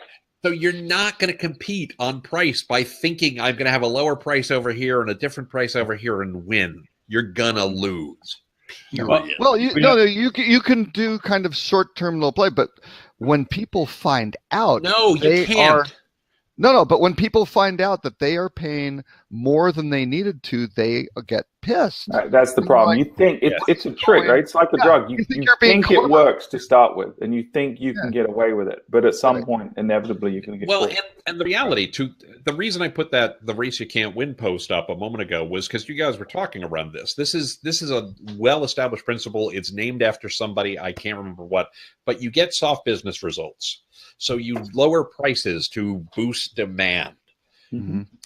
Unfortunately, share, but not. Unfortunately, no. Well, unfortunately, your short-term sales might improve, but your competitors respond, which just drives down the price for everybody. So then you either have to cut service or marketing to sustain this, which also shifts customer expectations of what your price should be. The experience suffers, and you have a short-term loss again, or you start driving a loss, and it just fuels this death spiral. Yeah. And you really, the opposite works better. Yeah. Right? So before we fuel specialized in hospitality, we had a lot of retail clients. We had some apparel clients. We had some. Or did you make a good move? Well, we still have that side of the business. That's just the company still does that. But we had, shirt companies that would sell essentially polo shirts, and the manufacturing cost for both of them was the same, $12. And we have one that would set prices at like $80, $90, and one would be $50. And every time anything like that happened, the higher price would always way outsell. Right. And we have one, I'm not going to mention the brand name, but there's a very big cooler company that's had a lot of success in the last few years. Yeti. I'm not to confirm nor deny. When we worked with them for a little while with their social media, but they almost went bankrupt. They were really struggling to sell this company that may or may not be someone that you guys just mentioned. But they were close to going bankrupt. They had very limited inventory left, and they just needed to liquidate it. So what they did is they gave it to Costco and tripled the price of what it had been selling for, and it immediately started selling, and it changed their business. So when you spend $400 on a cooler that really costs the same to manufacture as any other cooler, it was just a complete positioning thing, just a mental switch in people's head. It becomes a status at that point. Hotels can do the same, Hotels should do the same. I mean, but hotels have a problem because there's a lot of interchangeable product too. And again, with shirts and things like that, there's certainly a case, but you got a lot of, I'm not sure what Lauren's doing. Are you guys seeing strange video here, or maybe he's screen sharing? I don't know. There it is. Grow. Yeah. You shared this, Robert. Anyway, but yeah. Oh, Robert. We lost Robert. Oh, there he is.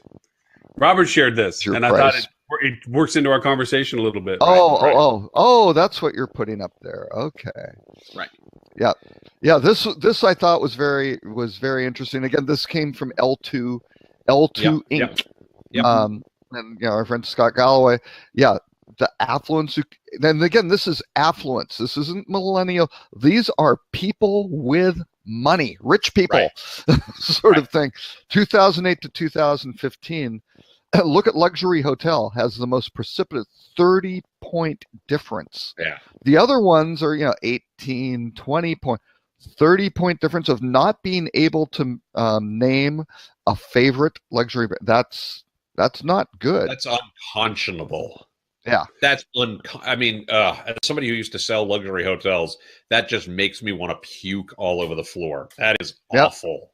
Me too. That with everything that's gone on in that industry, that should be going absolutely the other direction. Yeah. Yeah. So I should have warned you that I was going to make the flippy change and stuff, but it just seemed applicable based on what you were talking about. It's like you're talking about, and to your point, Robert, the affluent people, if anybody is brand conscious, the affluent purchaser usually is, because they're brand sensitive more than most. Because as soon as people start finding out that most of the brand percentage, there was a neat stat that went out of Statistica that the local grocery store here in Texas, or more than Texas, Kroger, they have the largest generic or their brand on the shelves compared to other grocers, because they were doing this whole conversation about the Whole Food acquisition by Amazon. Yeah. They have 33% of the total shelf space is for their generic product as well, which is exceptionally high in comparison to others. Others are in the teens and the low 20s at best. And they're talking about the fact that Amazon is, in fact, usually 50% and above when it comes to their brand versus what they display.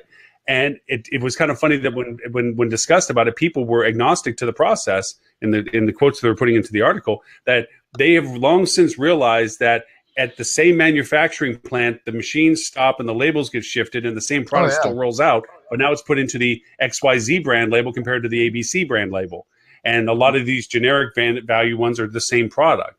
So, to your point, the brand recognition, which to the hotel side, if anything, with all these 32 flavors of vanilla ice cream coming out with Marriott and the new IHG yet to be figured out between Holiday Inn Express stuff, it looks like they're groping in the dark for trying to find the thing that turns the light switch on. Mm-hmm. Yeah. No, and actually a fun thing at the grocery store, it's hard in a lot of other brands to see, because the packaging is different, but go look at milk and you'll go, okay, high-end brand, what Borden or something like that might be there. But you look at like the little symbols of the date stamps and everything, and go down and you'll probably find the store brand came from the same place. They have exactly the same, basically index codes and things like that. And again, they just slap the same label, and the milk's $2. It's 40% price premium for the brand.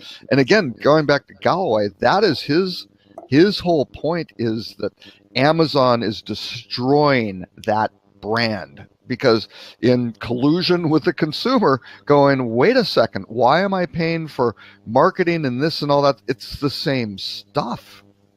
Why should that be a high margin purchase? Because if a luxury hotel can't fight that trend, they're doing something very wrong.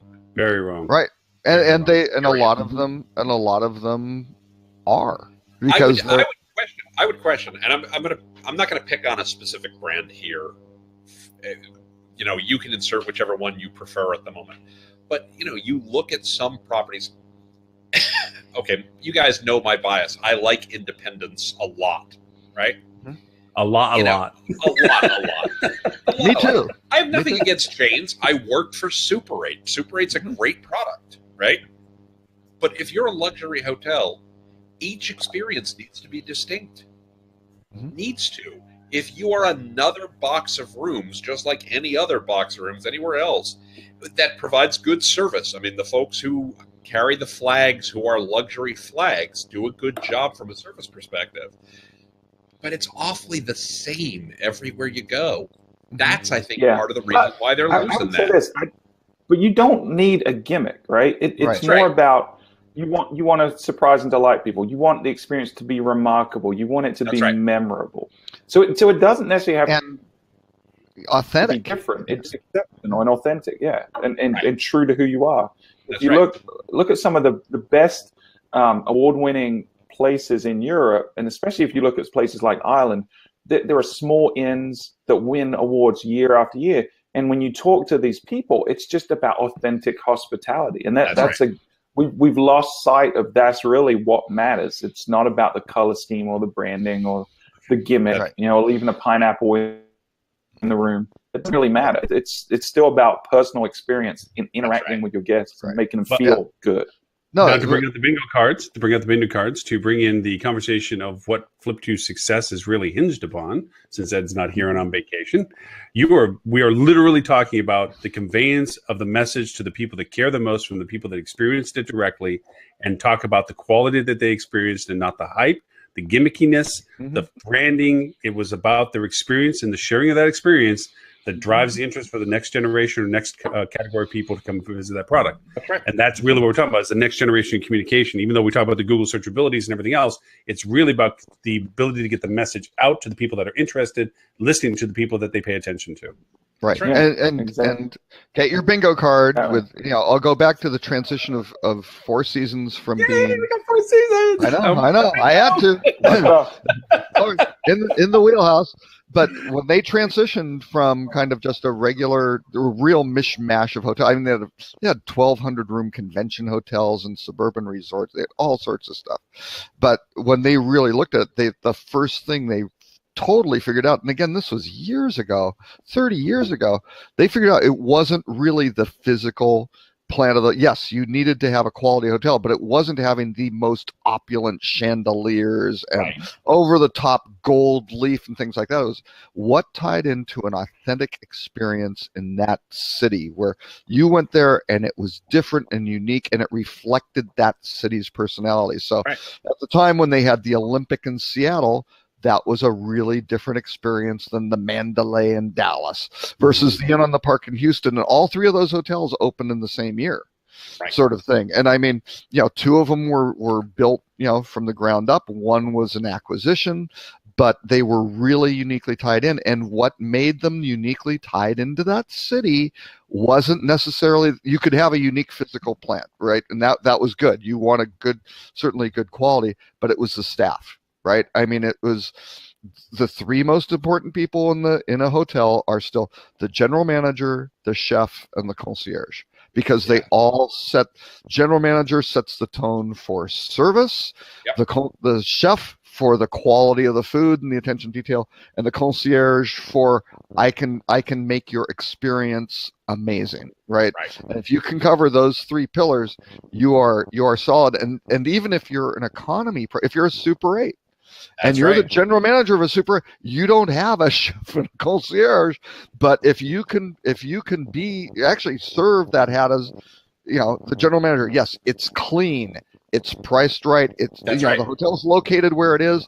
Here's what we are good at. Here are the people who'll stay here, and you want a great chicken fried steak in wherever, because that's what your people. Here's the place to go. Or I know this guy with barbecue who can go get you this stuff. That's right. Robert, I will say this. I said this last time you did before. I wish you would be in front of some of my clients, because I literally quote you on that 3 statement every time. Like, dudes, it's not about your Robert room, is available for. I am. I know. I'm trying to get him to the bar mitzvah, but you know what? He just.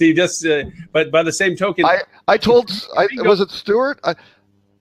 $1 million. I keep it very simple. The retainer's $1 million a year. It's payable in advance, and it's all you can eat. It's Robert, I just need one word. I just need one word from you. What school did you go to?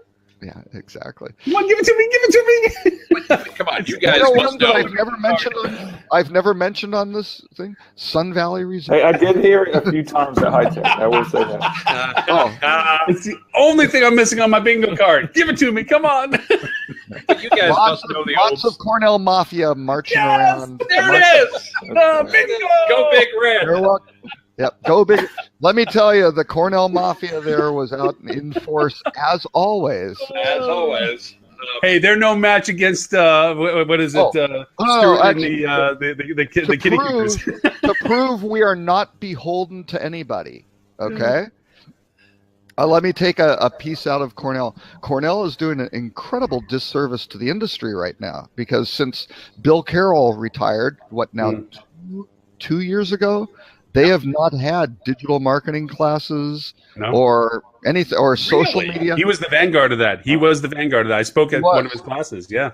Yep. And unfortunately, because the school has gone through some really tough time. I mean, or I shouldn't say tough times, but Bill left, and then the dean announced he was leaving because they do kind of these 10-year circuits on that sort. So they had a dean transition, and then the school became joined with the business school, which and over like what is agriculture, which was talk about. They have a huge branding issue because it used to be called. They finally cleaned it up. It was just called the Hotel School, which was very clean, very specific. Like, why look anywhere else? I also don't think their certification program has caught any traction either.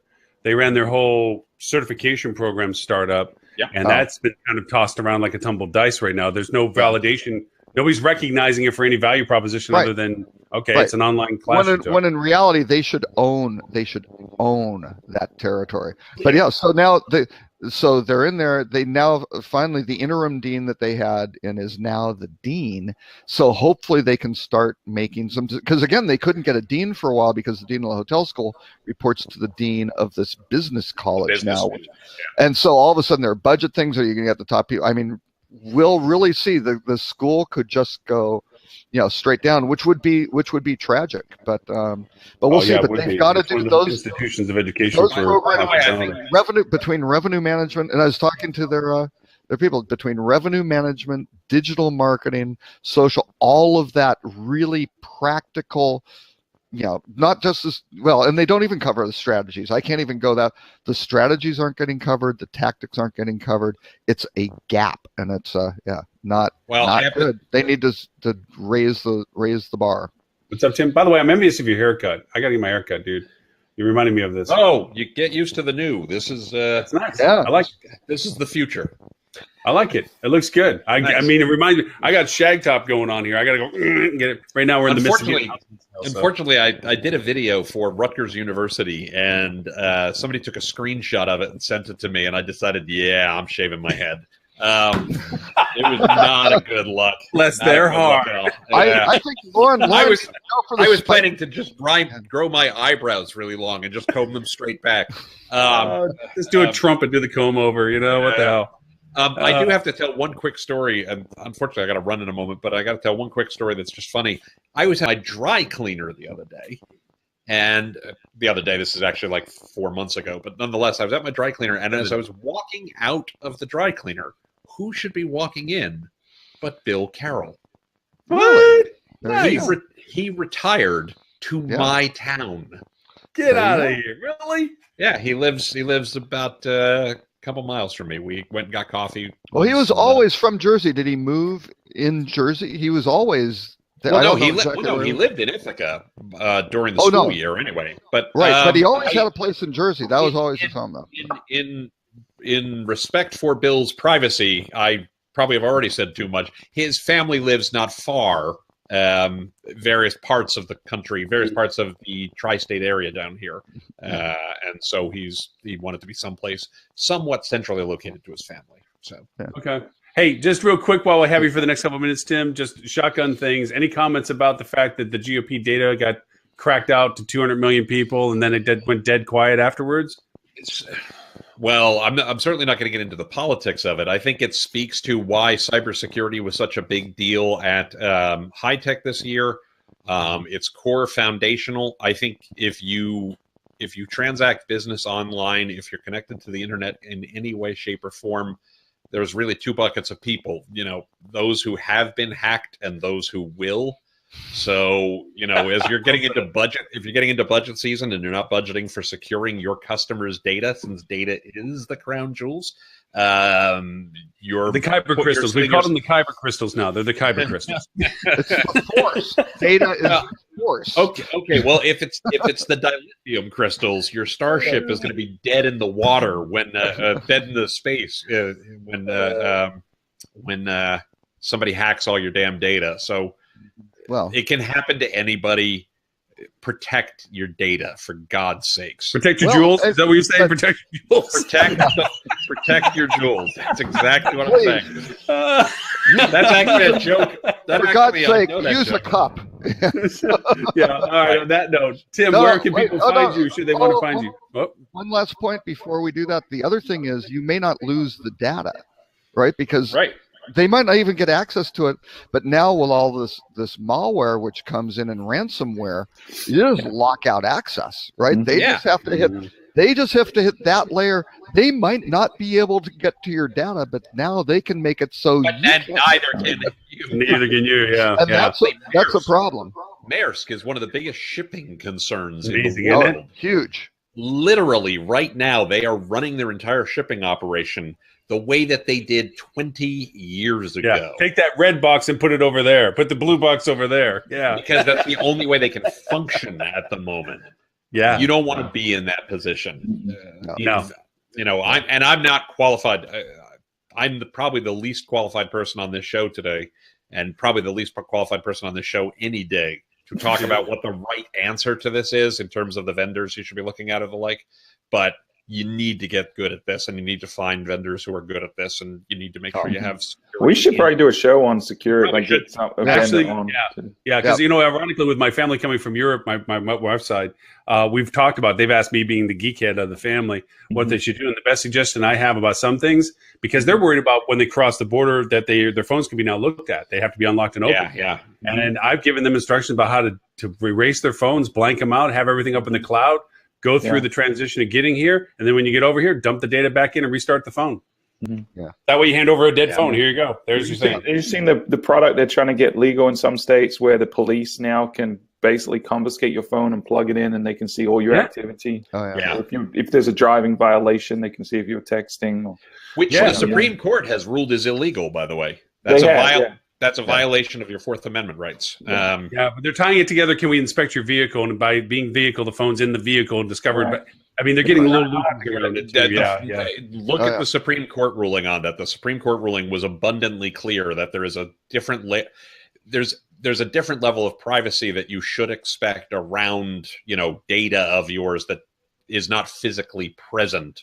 If they stop your car, they shouldn't be able to search through your house, kind of thing. Right. No, good point. Yeah. Well, you know what? That just proved the point. We need to have a show a little bit more in depth and more topically driven about security in a specific forms, because I think we all have some pretty good insights to it. And the one thing is, I think for hotels, just the number, especially having been in a conference, staying in hotels, all these open Wi-Fi spots.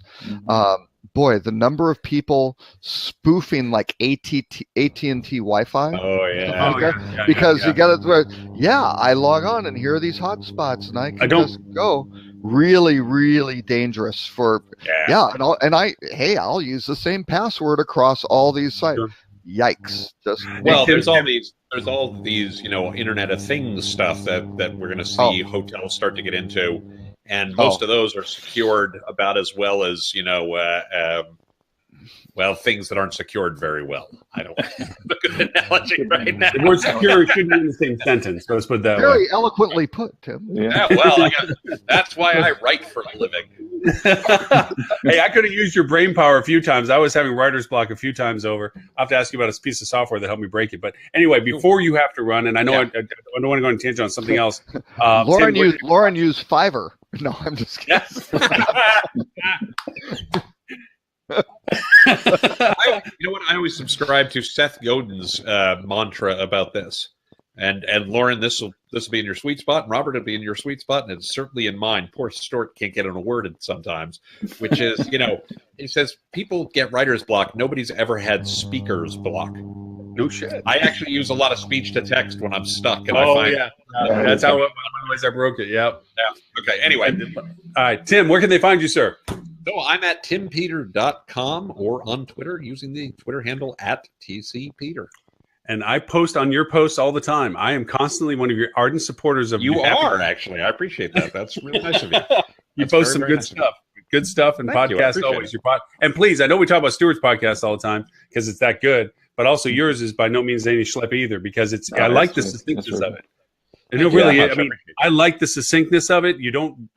Where this show is the antithesis of that, yours is very much about an specific, 15 minutes. And you keep very strong point to it. So can I tell you a true thing about this?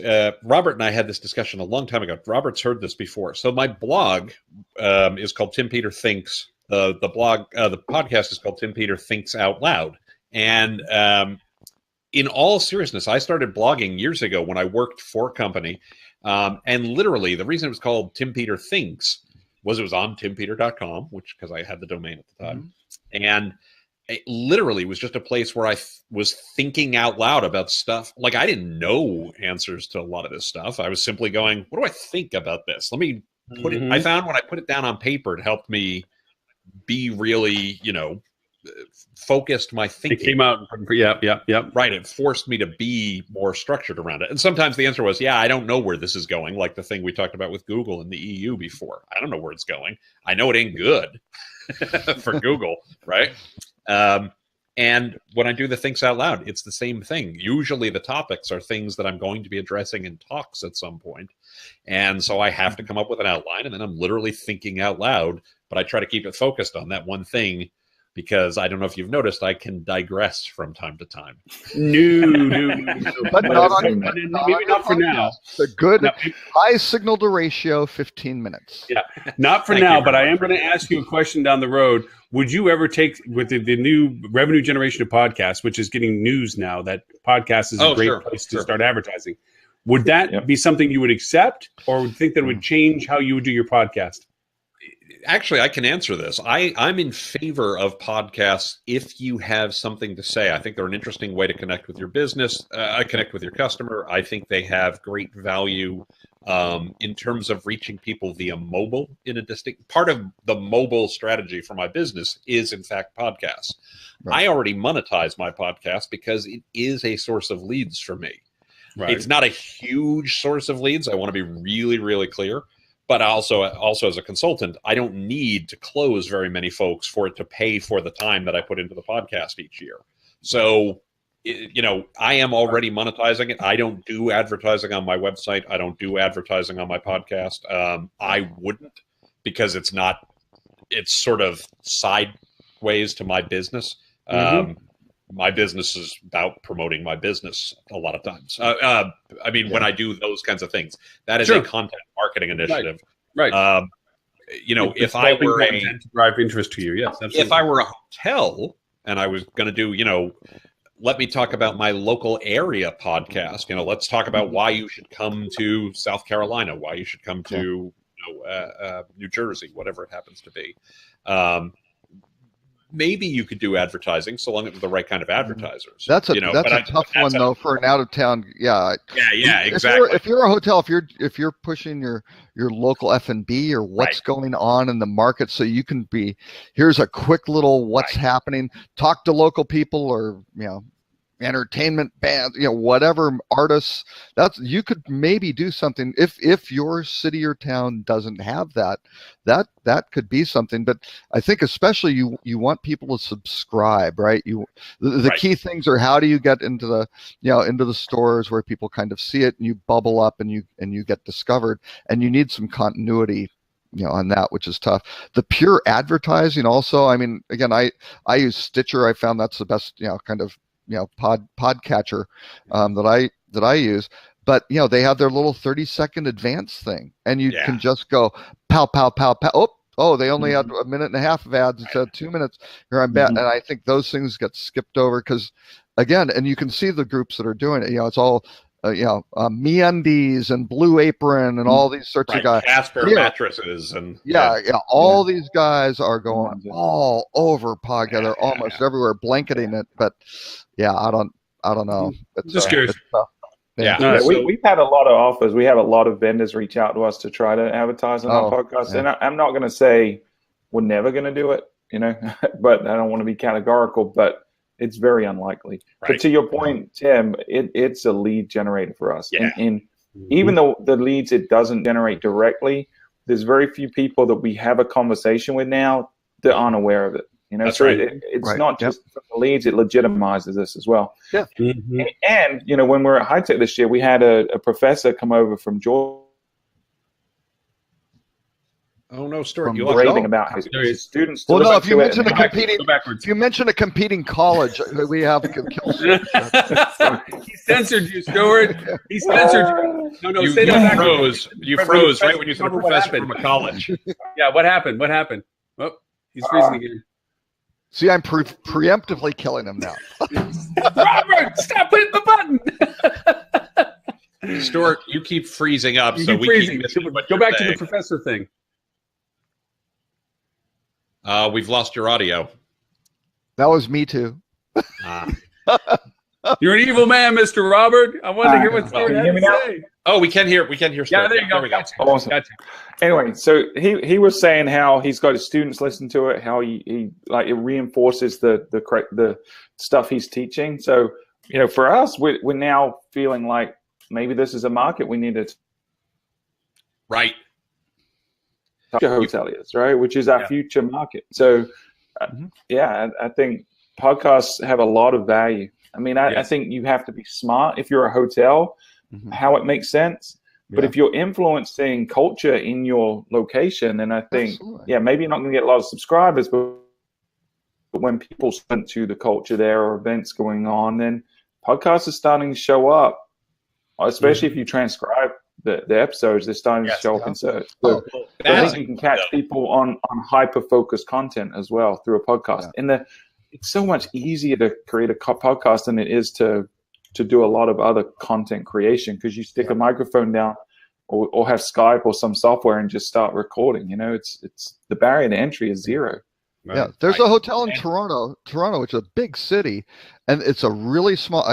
They're probably 40 rooms or something. They're really pretty small, but they've got a really good bar. They hang a lot of art, from local artists. That's they're kind of this Queen Street West type thing. It's very cool, and they've got a podcast, they've got a blog. They do this, and it builds, and it's kind of like, hey, here's what's cool that's going on in this, and it's not like the whole thing, the Blue Jays are playing this weekend or weekend. It's like for their group of followers and their constituency, that's the go-to, which is great. I mean, that's huge opportunities for that. I had to purge off of a platform I used to use called TalkShoe. Podcasts from 2004, when I was doing podcasts called Save on Florida Travel and Florida Travel Guide, that I was doing conveniently around where all my hotels were located. And I would interview the GM of the hotel, talking about things to do in the market and so forth. And that's when you had to download and have a special player. But it was kind of fun to think that, you know what? At least I was smart way back then. I don't know what happened since then, but back then I was kind of smart. Well, no, but that sort of thing is great. That's very opportune, and it made sense for your business, right? Because you had hotels, so it wasn't just you had a hotel and that's right, whatever, St. Petersburg, and you're trying to tell people all about the state, or it's promoted as promoting the state, but all you talk about is St. Petersburg, which then just turns people off. Well, and it's a great way it's a great example of, you guys have both mentioned, you and Stuart specifically, Lauren, have mentioned two great content marketing tactics that I would absolutely encourage, regardless of the medium that you use. So one is using the content marketing to talk about the thing that ultimately is of interest to your customer, interest to your business, finding that overlap of where those two actually align, right? And then the second that Stuart brought up is content reuse. I do the podcasts. They are outlines for talks. Or outlines for a section of a talk, right? I do a lot of paid speaking gigs. So some of that is just working out the ideas of what will become the talk, that then I go back later and think, tighten up and write jokes and all that kind of stuff to make the talk a bit more interesting. But literally, if I have to do a 45-minute talk on a specific set of topics, I can take three podcast outlines, and now I've just modularized the talk. I can also take those and turn that into a slide share, which I can then turn into a blog post, which I can, and you just can do that same kind of stuff as a hotel to say, I'm talking about my local area. I'm going to do a video about it. I'm going to do the script. I'm going to transcribe, and that's going to become a blog post, and on and on and on.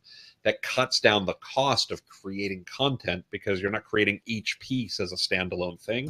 You're creating a whole library of units that you can repurpose in different ways to actually, make the cost of creating content. It was on our show a couple of weeks ago. We didn't get a chance to get to it, but Facebook, is opening up their audio shows. At first, they're still being used by the influencers only, the certifieds and stuff. Yeah. But that's coming into space now, where Facebook, yet another territory to cover, is to say, okay, we got the live shows going on. Now we can do the live audio broadcasts or the pre-recordeds. I mean, one of the tricks, just to loop for anybody to know, is that you take an animation, put that as your screen, and put the audio behind it. And you can put your podcast on your Facebook page if you want to, but it goes through as a video, because it's just an animation that's running in the background while your audio runs.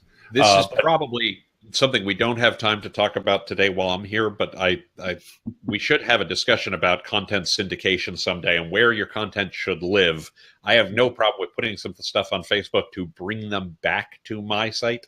I do think people are running some risks when they create content for Facebook. Solely. Very good point. That is actually a very solid point. Very solid point. But yes, you are right. We are going to lose you, and we're pretty much at the 2-hour mark anyway.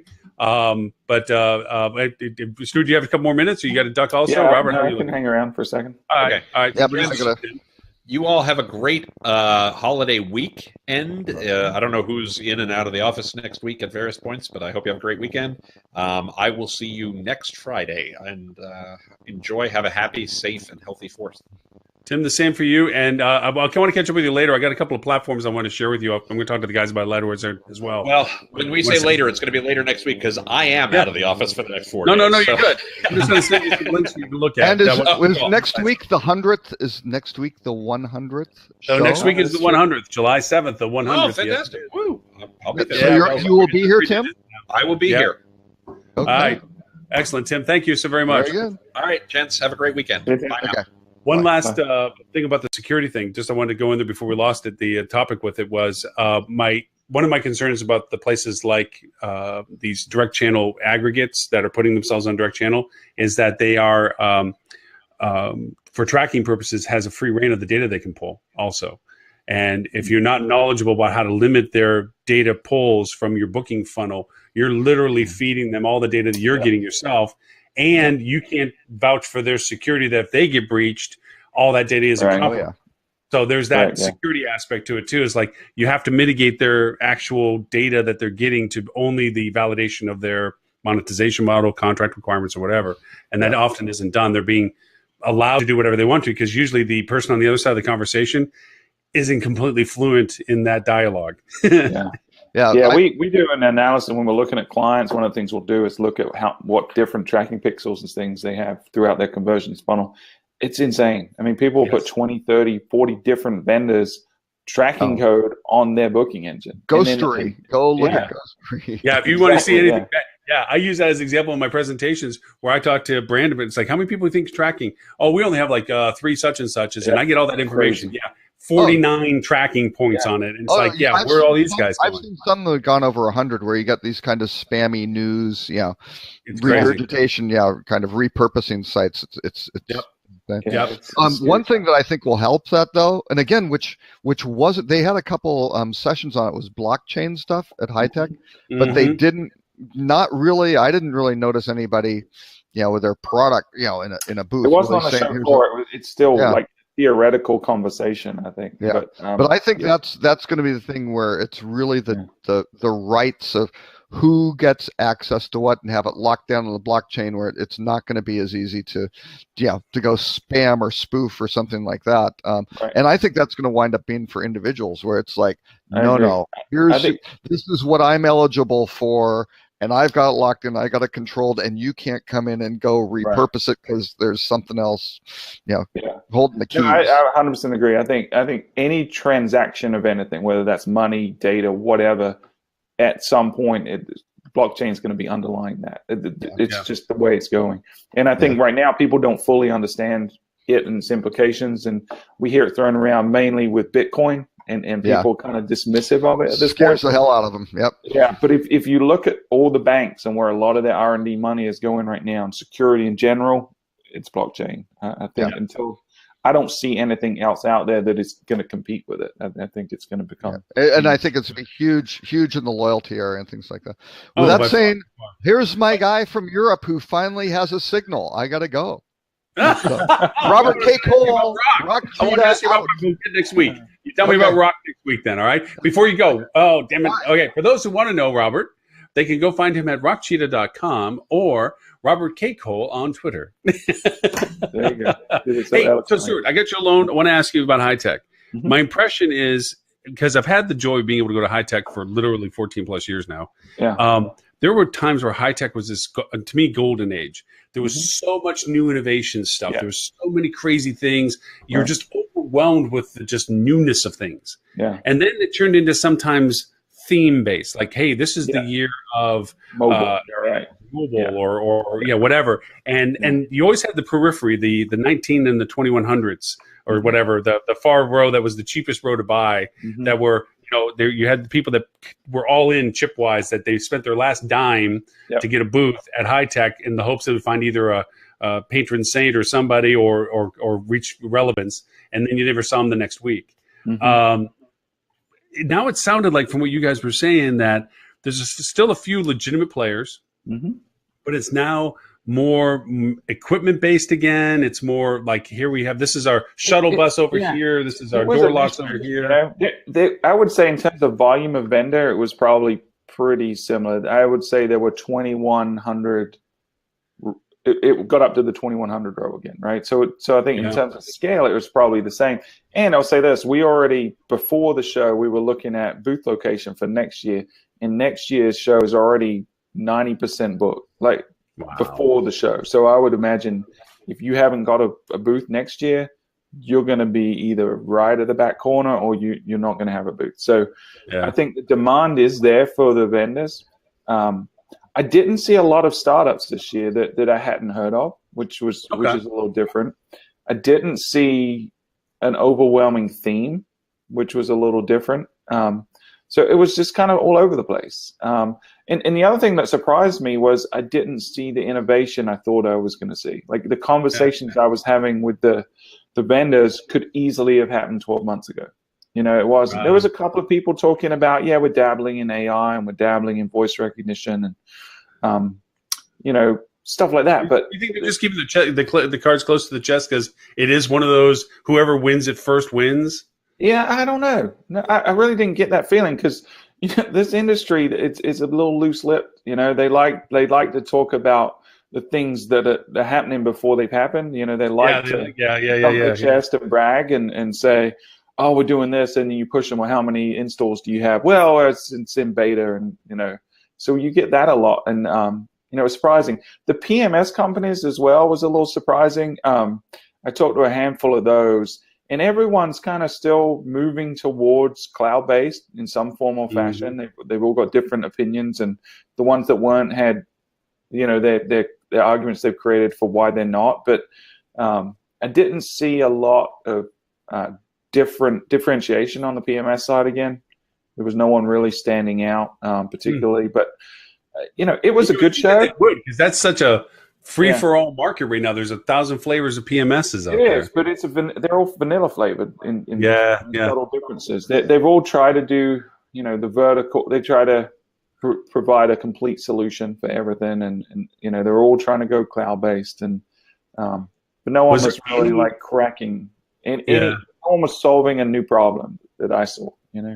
Anything that you say that you walked away saying that was at least mostly worthwhile. I mean, obviously you had your booth and you're one of the legitimizers as to why going to HITEC is valuable, because you're going to come with people like you, and your product. But was there anybody else that you came across that were like, that was good. That was good. I like the philosophy of Stay Wonderful. I think they deservedly won the Innovation Award because it was different. The concept, I guess, is not different, but it's actually materialized in the way they're doing it. The one that I don't know that there's any real value in this vendor. I really don't, and I'm kind of back and forward on the intangible values. If I had deep pockets, I would probably want to buy from or lease from this vendor, and I cannot pronounce the name. I have to look it up and send it to you guys, but they're the ones doing the automated room service delivery robots. Oh, the robots. Okay. And I saw them last year at the show, just kind of wandering around, but I never stumbled on their booth. So this year I was actually going to do a Facebook Live video with them. But the technology, I think, is ripe with risk. There's no question. There's a lot of, my questioning was going overload, but it was really cool. It was the one thing that I was like geeking out about at the show. So, the concept basically is someone needs a toothbrush and they have a bank of these robots, and they say most of the hotels have one or two. It's not like they have 30 of them sitting there. Right. And they put the toothbrush in the top. Well, actually, they punch a code and punch in the room number. The door opens. They put the toothbrush in the top and they press the button. and it literally navigates to the elevator, cools the elevator down, gets in, turns around, faces the front, comes out of the elevator, goes to the front, to the door of that room, and then calls the phone. So you know it's there. You pick up the phone, and it's the robot saying, I'm here. You open the door, and that's when it unlocks and lifts up. And then you can, the cool thing which I didn't know they were doing is they're asking a couple of questions when you get the product. So one is, how is your stay? 1 to 5 currently. And if you press 5, it does a little happy dance, which is kind of cute. But it asked a couple of questions, and one of them was, do you want me to stay here for a minute so you can get your camera and take a selfie with me? Nice. So it was really cool to watch it in action. You know, I've got to think that in the real world, it's got to be right with maintenance issues and getting stuck in places. And, you know, they did say that they can override it. So they're monitoring at all times, locations. They can detect when it gets stuck, and they can manually control it, which is pretty cool. Security questions come about then too. But I thought it was neat, you know, but when I pushed them on the business model, you know, you lease the robots. I think it's about $2,000 a month to lease it, and that gives you support and maintenance and all that stuff. So it's definitely pricey.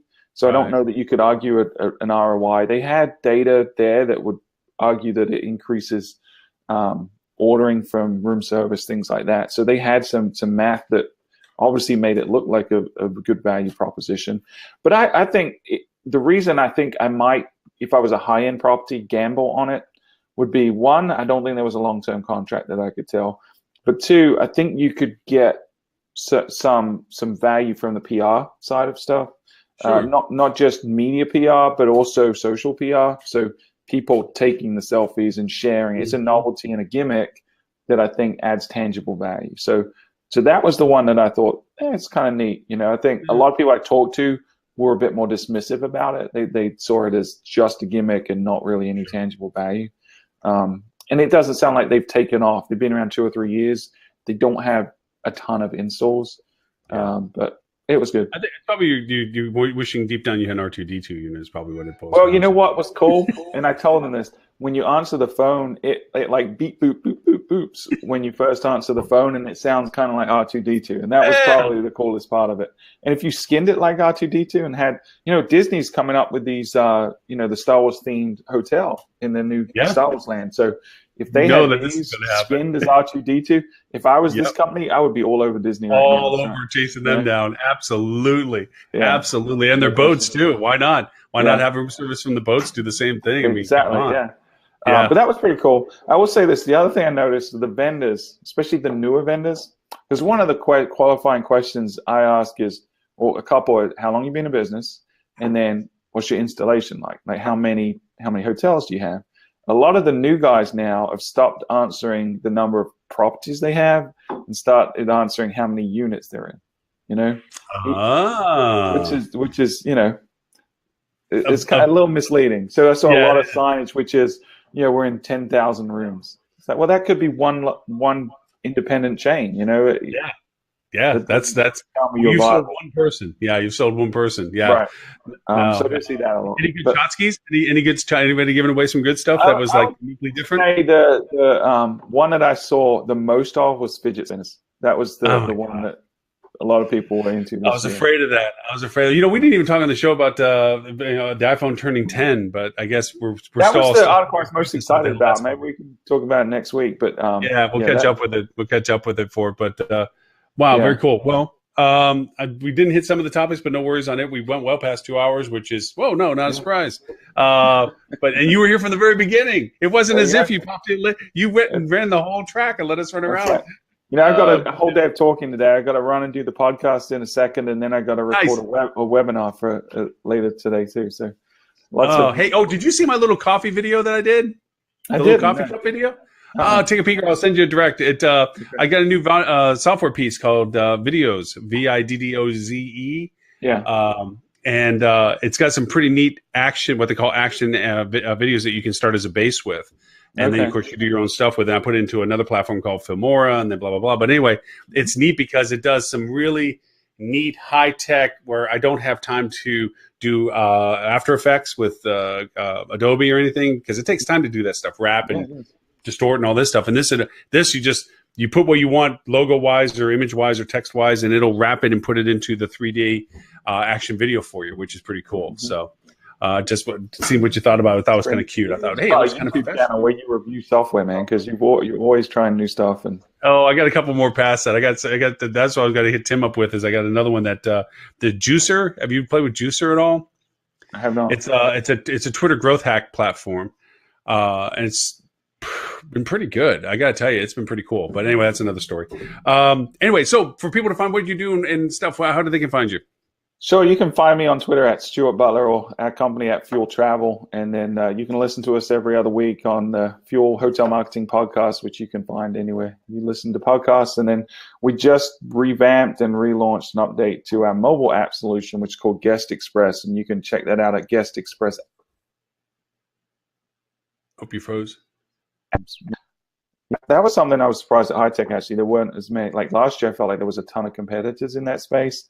A lot of them have gone, so really?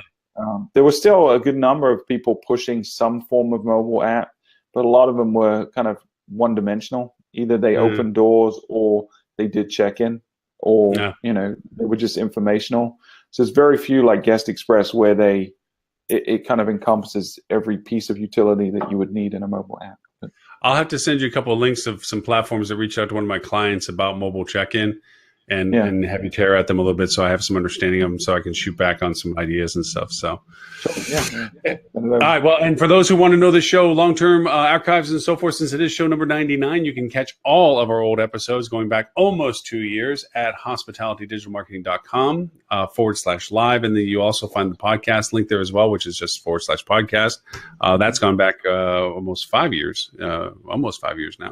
It wasn't always a weekly podcast. It was bi-weekly and sometimes monthly before the time, which was useless if you think about it, but it's all right.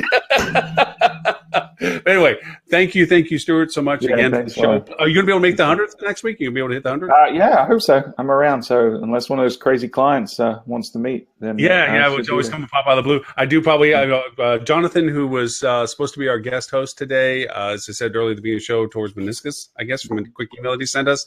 We hope he feels better and so forth. I'm going to pull the Matt Damon on him from the Jimmy Kimmel Show. We'll put him on the credits at the end that we ran out of time for him to join us. Just put it in the rolling credits at the end. But anyway, again, thank you so very much, Stuart, and we look forward to our 100th next week. Yeah, I'm excited. Thanks, Lauren.